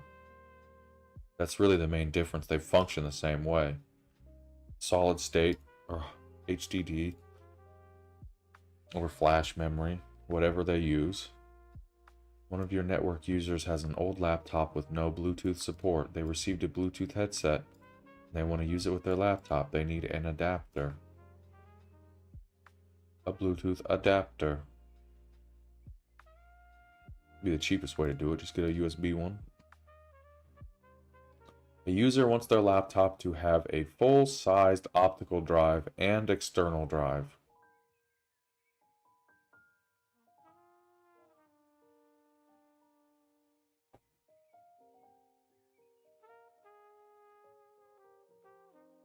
Wants their laptop to have an optical drive and an external hard drive. A port replicator? You don't need a docking station for an optical drive and a hard drive. Okay, that's for like peripherals.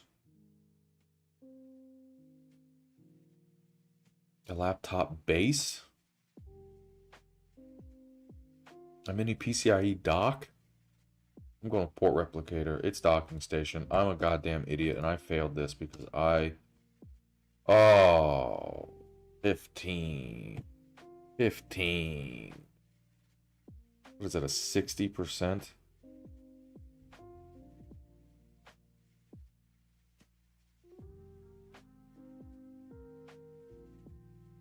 It's a, okay, that's a pass. That's a pass. It's a barely a pass. We didn't fail that one.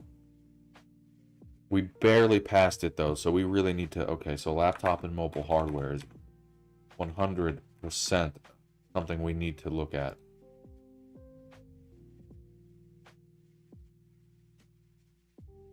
I think the main issue that was tripping us up is terminology as well as DIM versus SODIMM. We need to understand the minutia between SODIMM and DIM. That's a gray area. Widths, pin counts.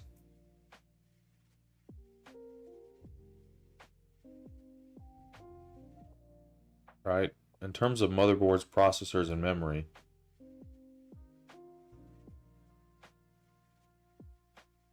we did slightly better. Okay. We're almost there. We got 3 more, and we've got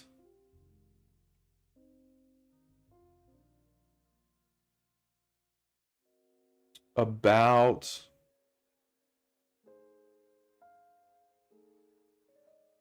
an hour. Slightly less than an hour. So we might not finish this. I'm not going to speed through it because I'm going to get things wrong if I start speeding up. So we're not doing that. A friend asks you why she would ever disable cellular network data. So which of the following is not a valid reason to disable network data?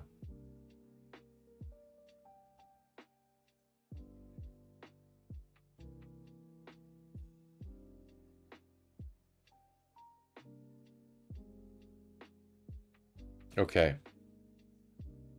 So we're going to evaluate whether or not these are valid reasons. So let's look at it. Let's take the not out. We'll get back to that. So, which of the following is this a valid reason to disable your cell data? Yes, this is a valid reason to disable your cell data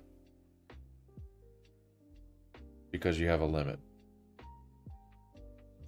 Is this a valid reason to disable cell data? You have access to reliable... Kind of.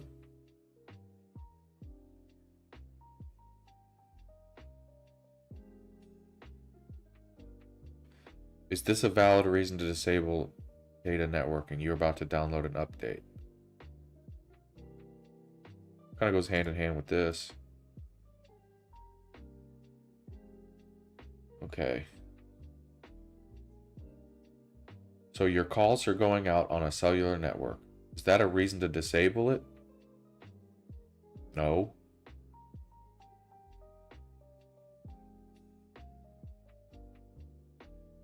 That's... Yeah. No.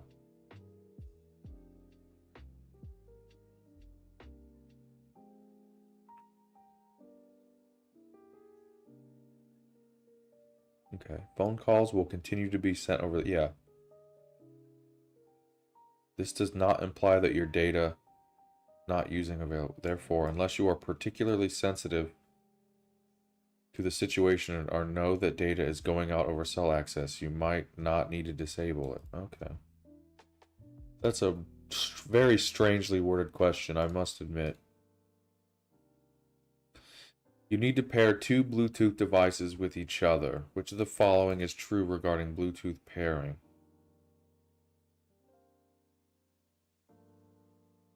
That's very true.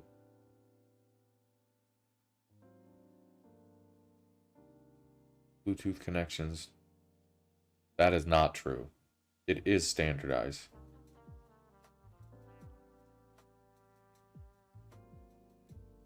I think you can transfer files with Bluetooth. Bluetooth, it definitely doesn't reach as far as Wi-Fi. You do not need to reboot devices. I've never had to do that. Technicians configuring a mobile client to use email. 25. SMTP 25. POP3 110, IMAP 143. Over POP3 secure is 995.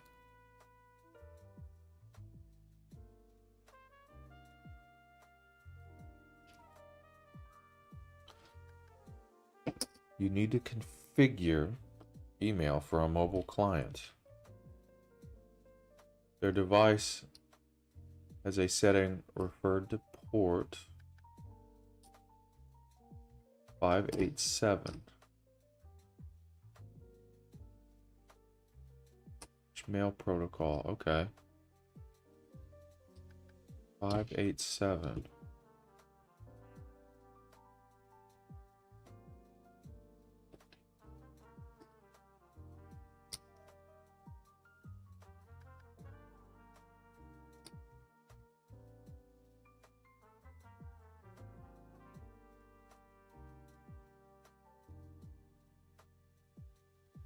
I'm stumped.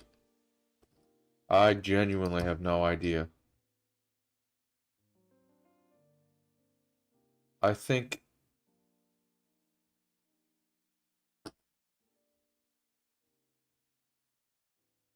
it's IMAP 4. I'm gonna get it wrong. That's SMTP with transport secure layer.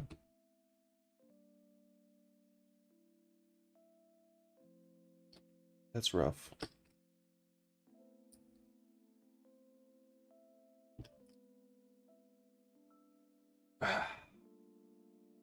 It's a rough one. You are enabling email on a mobile client. Which of the following is not a standard integrated commercial provider? Hotmail. Hotmail doesn't exist anymore.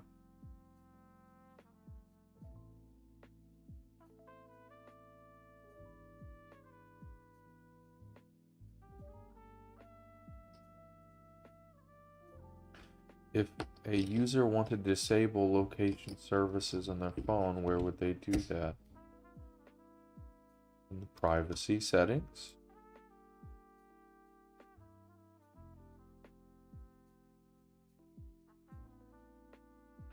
A mobile device is having intermittent connection issues.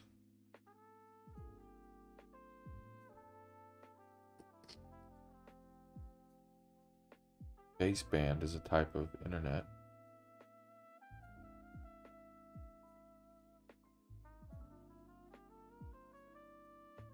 SIM operating system. That'd be cool.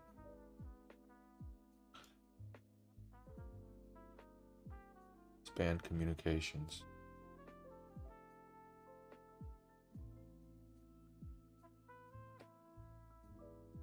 Your administrator needs to be able to control which apps are installed on a corporate network, mobile devices. Which apps on corporate mobile devices, update or delete them. That's mobile application management.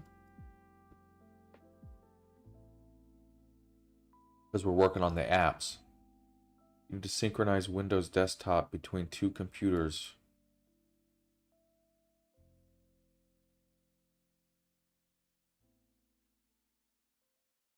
What service is designed to do this?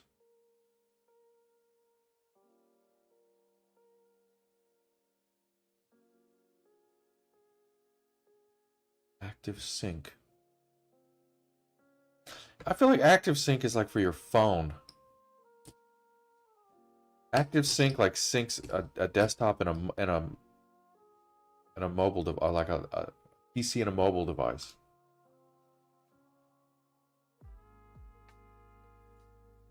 Yeah. Active Sync is for like, yeah. Microsoft 365 is used to synchronize laptop computers. And probably desktop computers too, I would assume. Pairing a Bluetooth headset to a mobile device on the mobile device after finding the device for pairing. What is the next step to take? I remember this question very particularly because it messed me up when I was first going through this. The answer is to test connectivity, but for some reason, because there's a caveat that sometimes a PIN is required, that for this question, the answer is enter the appropriate PIN code. But in my experience with Bluetooth devices, I have never once needed to enter a PIN code to pair Bluetooth devices. Not once in my life. But I'll remember that for the exam, I guess. Which of the following are universally common items that are synced between a mobile device and a larger computer?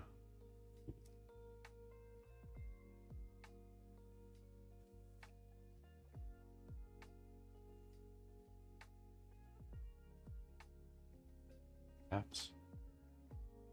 Contacts, calendar, applications.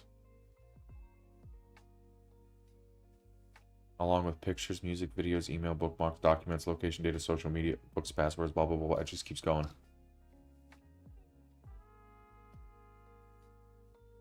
Which of the following location services typically provides the best accuracy when detecting a user's location? GPS is the best for that.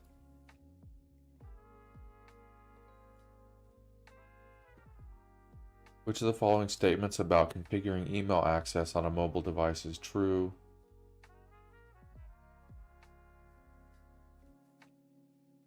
The TCP ports used for configuring access are usually the standard port numbers. They're the same for the most part. At least in this exam, I've never gotten a question wrong because of something like that. Which of the following are disabled on an Android device when airplane mode is switched on?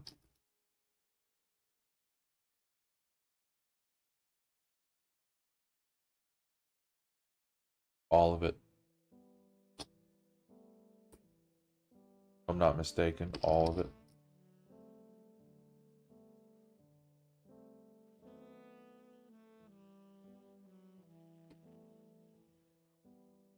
You need to enable clients to synchronize their mobile devices to their laptops. Okay. The following types of connection to enable laptop synchronization.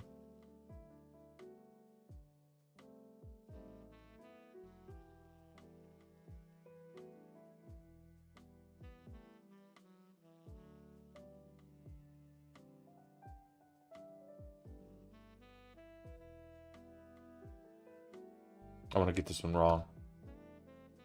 Cellular. I just knew it. Whenever it says choose all that apply, it locks me up. I don't know. It trips me up a little bit. Makes me second guess myself. I was just genuinely wrong about this one though, because I didn't think cellular would be a correct answer here. Laptop. Cellular data? The laptop using cell data? That's, well, I feel like that's kind of... Well, I guess it would work, right? Whatever. You connect two Bluetooth devices together that have been previously connected. Mutual authentication. What is the process to verify each other's identity? Which of the following most accurately describes what a PRL is? A list of cell towers and mobile device should connect with while roaming. That sounds spot on.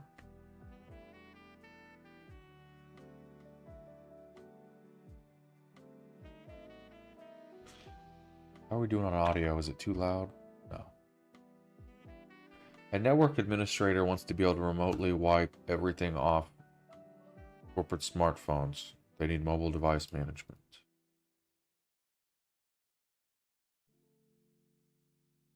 A user needs to synchronize their iPhone to another platform.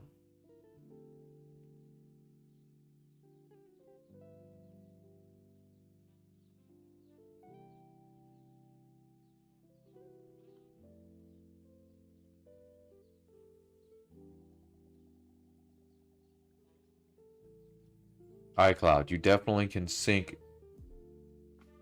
to another platform with iCloud. I feel like you can use iTunes to synchronize with like a Windows PC. A Google Drive isn't really for synchronization, it's just a place to store things.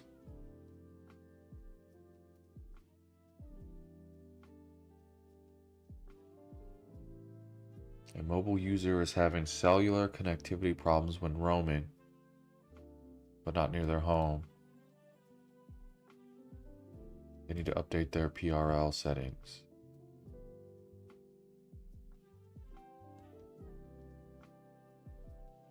Okay, I thought we were going to do really poorly on that, and we did good. That's good news.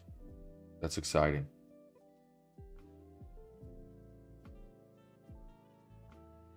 Not complaining about that at all.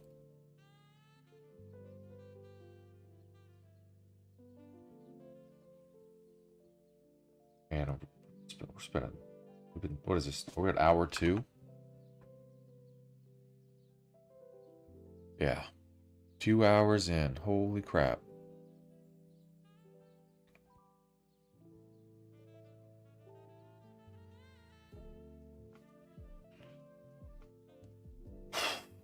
I think we can do this. Actually, we can take our time. We have about an hour. No, we have about 45 minutes. We can get through 2 quizzes in 45 minutes. You've discovered a fix for a broken laptop. Before implementing changes, you should check and make sure with the policies that that's okay to do. When a user turns on their desktop computer, nothing appears on the screen. They hear 3 long beeps, followed by 3 short beeps and 3 long beeps. You should look up the beep code. That'll tell you a lot of info. You're identifying a problem while troubleshooting a network issue. Which are the proper steps to help identify the problem? Ask about infrastructure changes. Ask about how the user uses the computer and what they've done to it recently. Has exposed disended capacitors. The motherboard is done for. Done for. You're using the best practice methodology to troubleshoot a video problem. During which step should you question the obvious? When you're establishing a theory of a probable cause.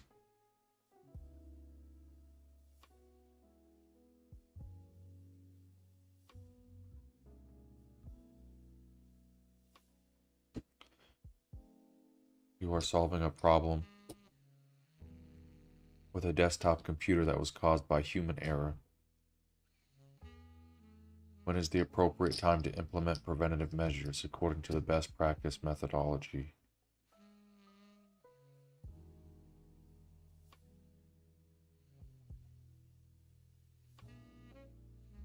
Implement preventative measures.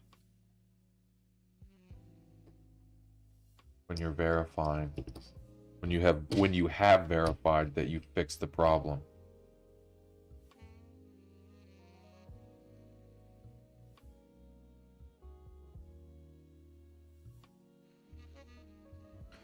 You are troubleshooting a Windows-based desktop computer that is experiencing unexpected shutdowns. Which of the following would be a good next step?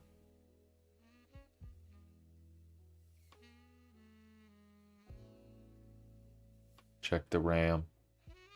Check the CPU. Replacing the motherboard's a little drastic. Especially since it's turning on, so the motherboard has got signs of life, right? When a desktop computer boots up, there is no video on the monitor, just a blank screen. The system makes one beep when it powers on and air is coming out.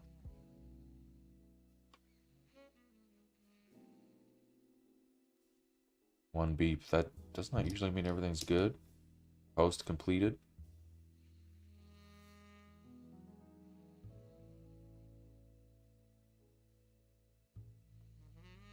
Air is coming out of the fan. So the power supply is working.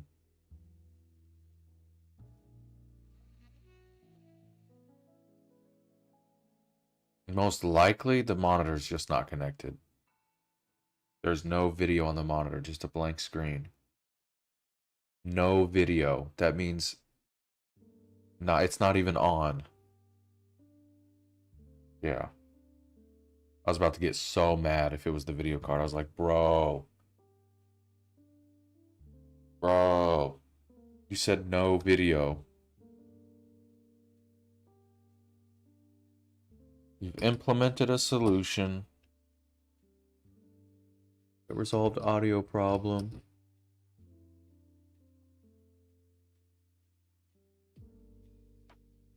You should verify that it worked and implement preventative measures. You're training a class of new technicians on troubleshooting motherboard issues. Which of the following are issues most likely caused by a failing CMOS battery? Those two, absolutely 100%. Incorrect boot order, incorrect date and settings. Desktop computer is experiencing continuous reboots. It gets to the BIOS screen and then reboots every time. It's probably either the RAM or the CPU.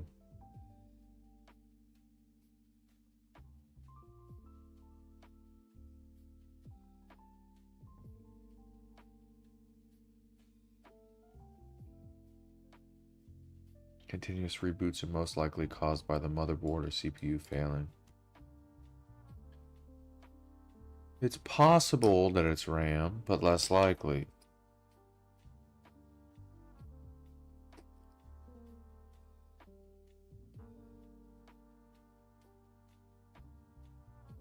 Confusing. I really don't feel like this is right. I feel very confident about this one. When the BIOS screen reboot, it gets to the BIOS. I suppose if the RAM was faulty, maybe it wouldn't be posting. Well, not even, right? You'd have intermittent shutdowns. So it could work and then stop working. Yeah, I suppose, yeah. If you can't even get to the operating system. Whatever. I feel like I disagree with that one.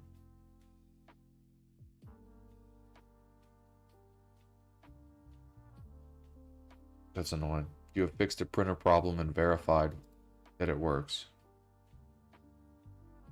Time to document it.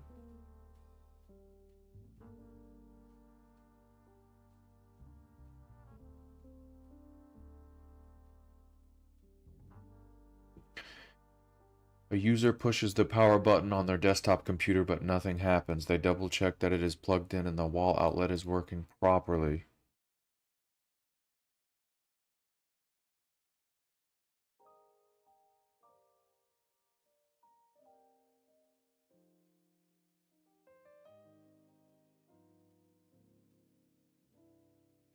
No, they double checked it's plugged in. And the outlet is working properly. It's probably something to do with the power supply. If nothing's happening. Nothing at all. A technician who has been troubleshooting a computer tells you that the system is having problems with overheating. Which component is most likely to cause this issue? The CPU.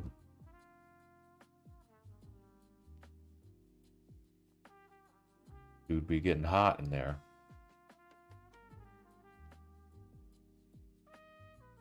You turn on a desktop computer and it fails to boot. You hear a rhythmic ticking.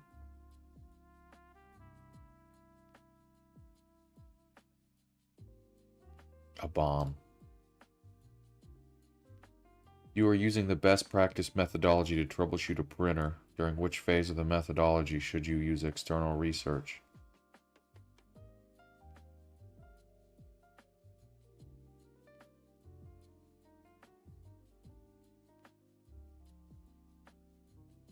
When you're establishing a plan of action. When you're establishing a theory. That makes sense. When you're establishing a theory, you should do research. Okay. You turn on a desktop computer, you hear a loud squealing noise from inside the case. Which components? Going to be a fan or a hard drive? Something with spinning, moving parts. The user complains of smoke and foul odor. The power supply is bunked.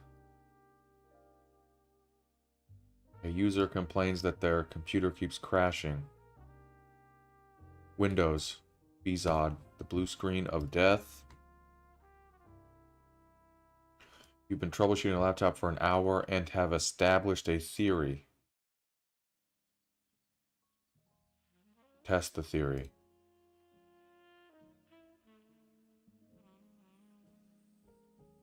Okay. 90%, that's solid. I need to go to the bathroom, but we've got one more to do. I can't believe we actually managed to get this whole thing done in like 2 hours.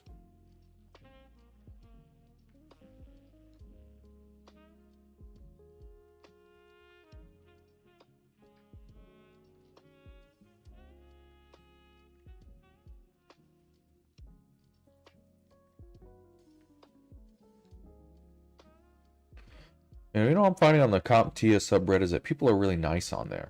I'm not used to that.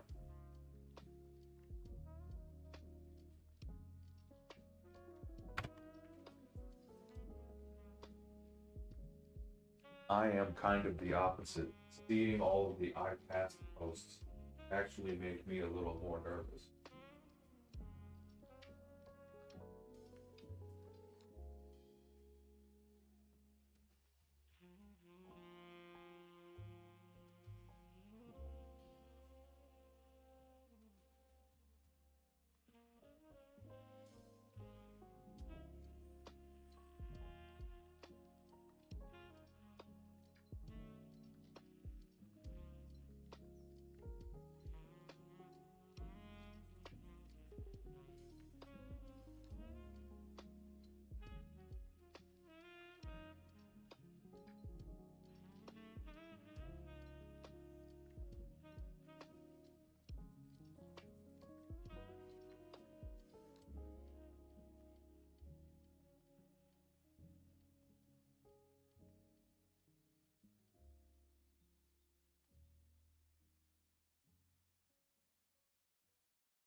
Oh, man, this is a long study session, non-stop quizzing, non-stop. Non-stop. No eating, no breakfast, just information. Which I'm not proud of. Oh, I am hungry. So after this, I gotta get off here and I gotta eat.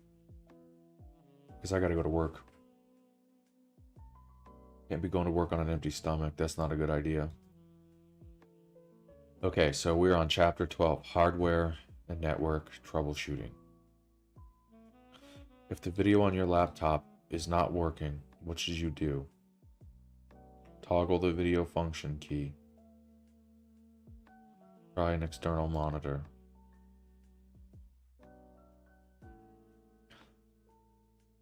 Printer is printing unusually large margins on the documents that you're sent to it. You suspect that the paper size is set incorrectly. Do it in the preferences of the printer. And change the printer size there.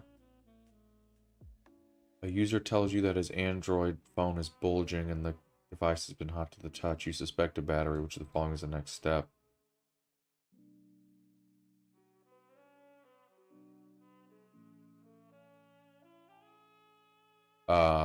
This sounds correct until you get to here. Then recharge it. No. Leave the device on. No. No. No. It's swollen and hot. You are not plugging it in. You are not plugging it in. That's what you're not doing. This is not going to help. That's not going to help. You need to get rid of that fucker. Like, you got a swollen hot battery. That thing's about to explode. Swollen hot battery. Laptop user with 802.11 AC wireless network card just switched desk locations in their new location. They say that their wireless drops connectivity intermittently. With a 802 AC.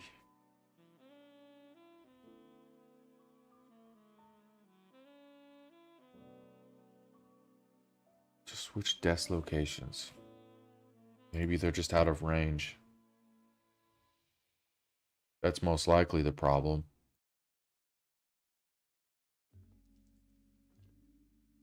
The simplest of all the solutions, while troubleshooting a client, you obtain a new IP address. After releasing the IP address, which command do you do? IP/refresh, ipconfig refresh, ipconfig renew.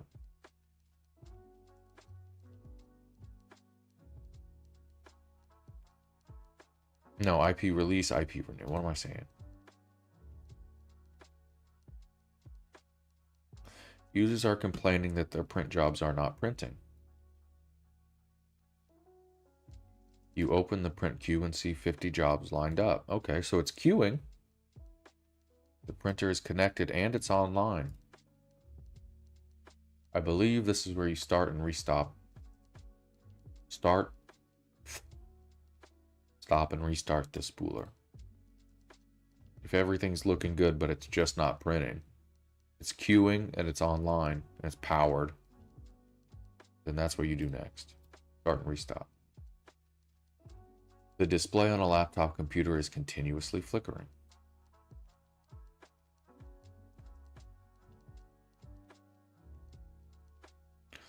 Just the following. Okay, it's a laptop. So there is no, we're not talking flickering.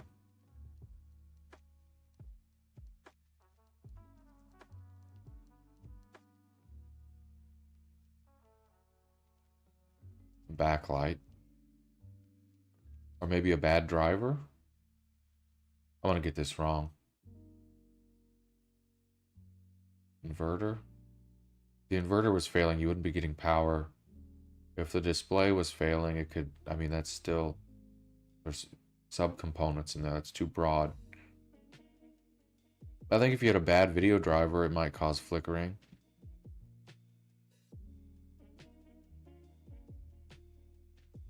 No, it's the inverter.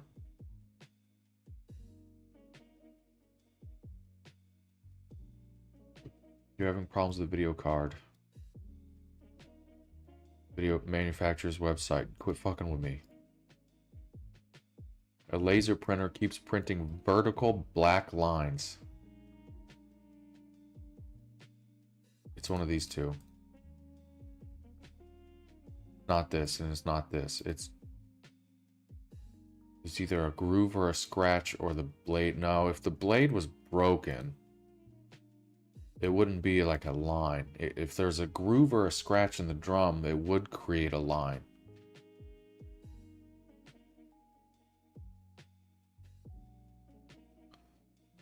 Yeah, if the cleaning blade was incorrect, it would be like toner overload. It might even appear as though the fuser is not working, but the real issue is there's just so much toner being put on the page that it's not fusing it all properly. The display on your laptop appears warped and fuzzy. You plug in an external monitor and the image is fine. What is most likely the cause of the problem?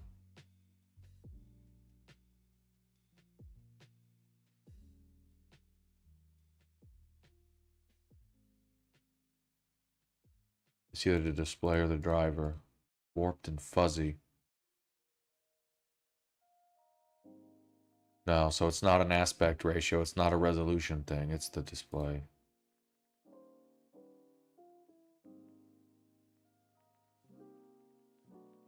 Yeah, if the video card was bad, it'd be fucked up no matter where you put the input out to. You have an inkjet printer. Here we go. Paper is being printed with excessive amounts of ink and it's smearing. It doesn't have a fuser. Because it's an inkjet printer. It's not a laser. So it's probably a bad cartridge.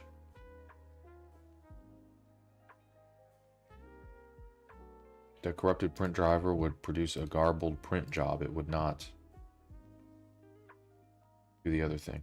You believe a network card is beginning to fail. Which of the following protocols could you use to see if a network card, a loopback? Multimeters for power. Cable tester is for cable. The toner probe is for tracing a cable back to its origin. And a loopback plug. Test the functionality of a network interface card. When you print documents on your laser printer, you see residue from previous images.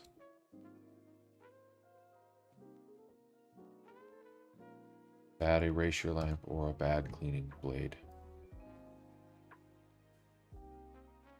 Ghost images, huh? Troubleshooting a network connectivity issue takes you into the wiring closet where you realize none of these cables are labeled. You need the toner probe. That is specifically what that's for, if I'm not mistaken. You turn on a laptop computer and the hard drive is not recognized. Where should you go to troubleshoot the issue? Smart diagnostics. We're having drive problems. You need smart. Ah! Blah, blah, blah, blah.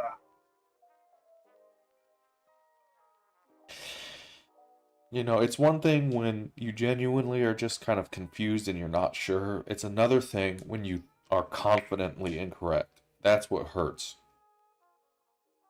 That's what hurts, is the confident error. That's what hurts. That's what makes you look like a dum-dum. If the hard drive is not recognized, the BIOS would be where you check. Most systems do not come with built-in smart, even if it's hard drive, blah, blah, blah. Windows Device Manager is inaccessible without the drive being recognized. There is no boot sector manager. Okay. Yeah, I mean, the more I read it, the more I realize that I jumped the gun. Like, oh, hard drive problem? Use smart. When really it's like your laptop can't recognize it. Where would you? Yeah, you would go to the BIOS and see if you could see it in there first, I guess. Turn on a computer and it doesn't boot up properly. Hear a rhythmic ticking noise. What's most likely the problem?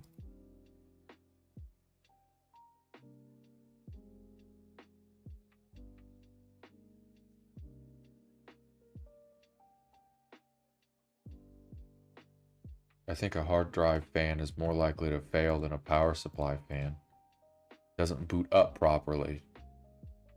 Implying that it... If you're implying that it can get to boot, then you're implying that it's passing post, which means that the power supply should be okay. Yeah.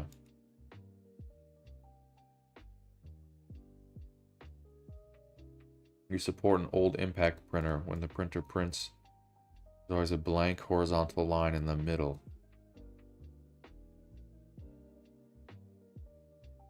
The print ribbon is not advancing. No.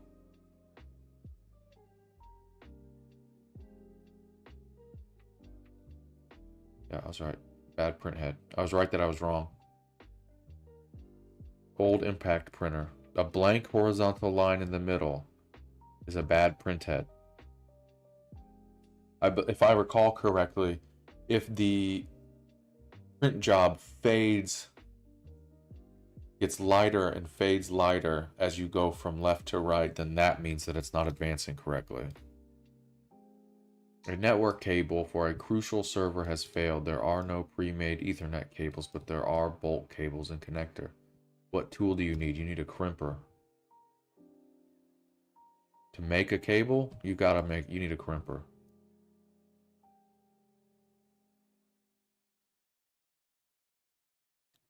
A user brings an iPhone and the touchscreen is not responding. Which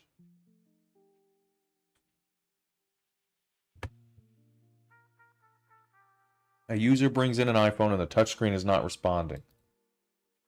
What should you first try to get the device functioning again?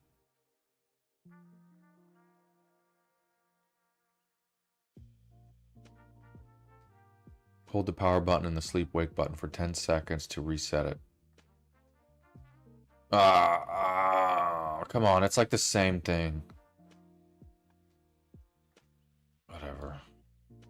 You are troubleshooting a server and discover that one of the hard drives in your RAID 0 has failed.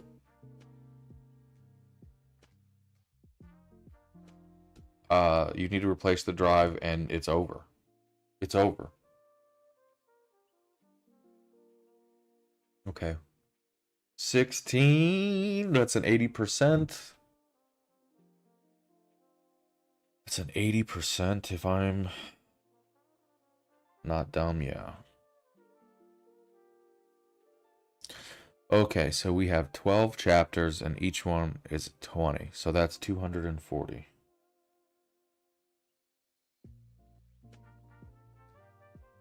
$240 questions. We just did a 240 question test. We literally just took 2 A+ 1101 exams back to back. We took over 2. We took 2.5 exams today in 2 hours. In the time that you were allotted an hour and a half, okay? And in 2.5 hours, we took 2.5 exams. That's kind of crazy.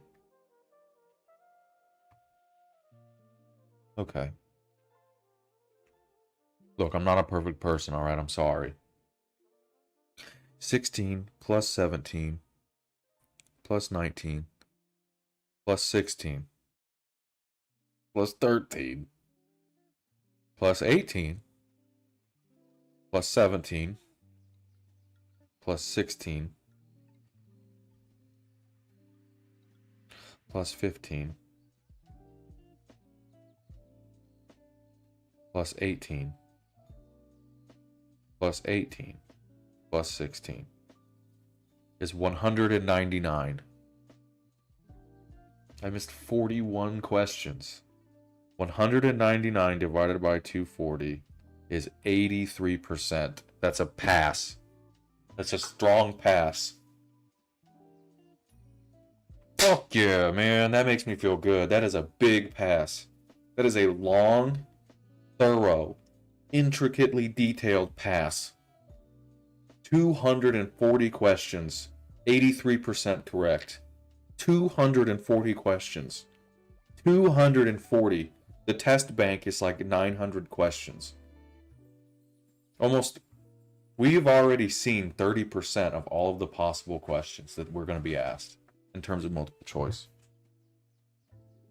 And we passed them with 82%. If we look at, let's go back to the practice exams and let's do a total here. Let's look at our average pass.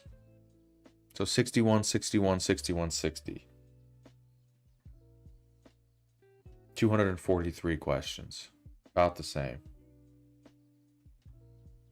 So we got 56 plus 57 plus 52 plus 50 is 215 divided by 243. That's at 88%. So we're getting 83 and 88. So our total average passing percent. So we have 84 plus 88 divided by 2. So our total average for the entire 1101 exam right now is 86%, which is fantastic. A month ago, we were looking at 70%. We were looking at 73%. We've grown a lot, a 10%, over 10% increase in accuracy in a month. We have 7 days until the exam. We are in a great spot. We are in a great position to excel. If we keep at this pace where we're spending 2 hours, 3 hours a day drilling, studying, course correcting, I mean, we're going to be looking, we could even get this up to 95%. We could get to a point where errors are far and few between. And my goal is not just to pass the exam, it's to pass with flying colors. I want to get a 90% on it. I want to get an A. I don't want to get a C. I don't want to get a B minus. I want to get an A. I want to get a 95%. I want to make it look, I want to go in there and I want to stun the proctor of the exam. I want them to be like, what the heck?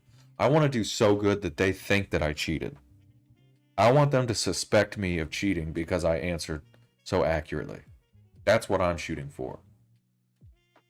I'm not shooting for 75% on the exam and scrape past it. No. We're doing 95%.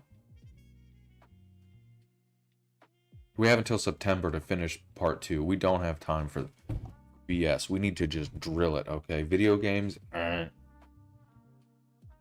right? Video games, movies,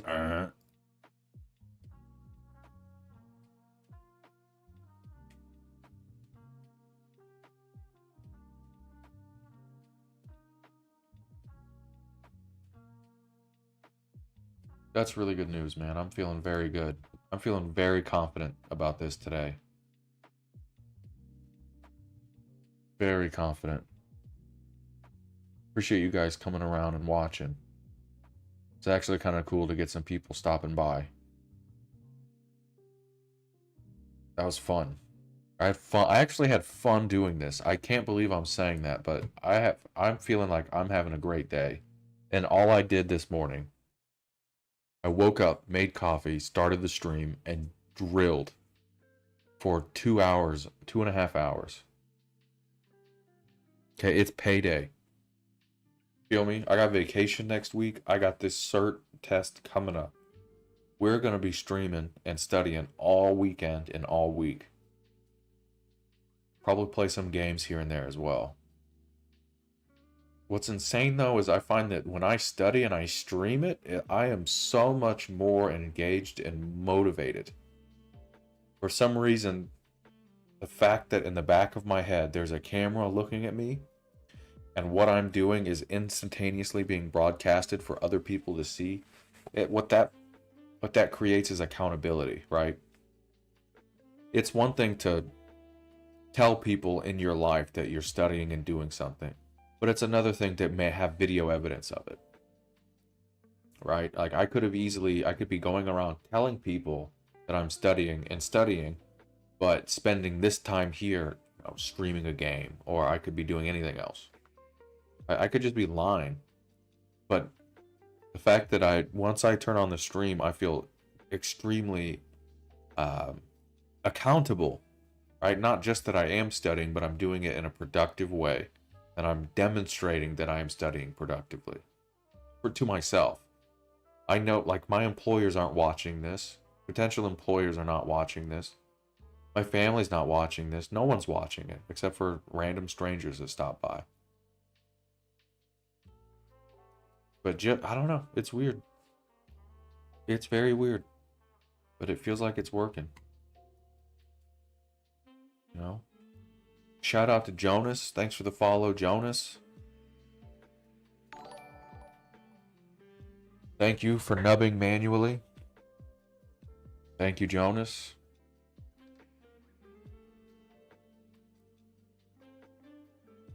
Nice guy. Nice guy, nice guy. Okay. It's almost 5 o'clock. I gotta be at work in an hour and a half. I need to start getting ready. I shaved my head yesterday, so... How we looking? How we looking? Oh, the Costanza is beginning. Oh. Okay. That's annoying. I don't actually want to stop streaming. What I want to do is not go to work and play video games. What page? I still... Nestor, I feel bad because I don't quite know what you mean with your message. I'm still looking at it. What page are you using to practice? Maybe he's talking about like Dion or Messer or something like that. Either way, he didn't stick around. Not a true fan. I'm messing around. I'm messing around. Well, you know, my channel name is Goad, and I do intend to goad people on this channel. It's a part of the fun.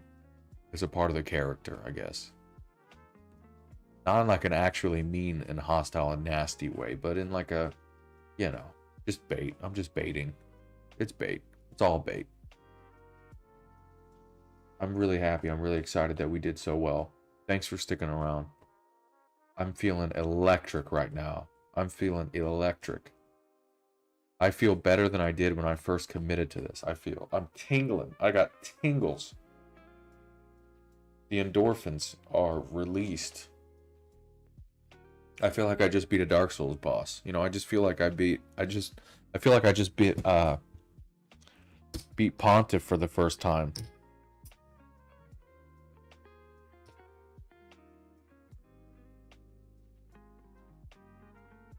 Okay. Let's get out of here.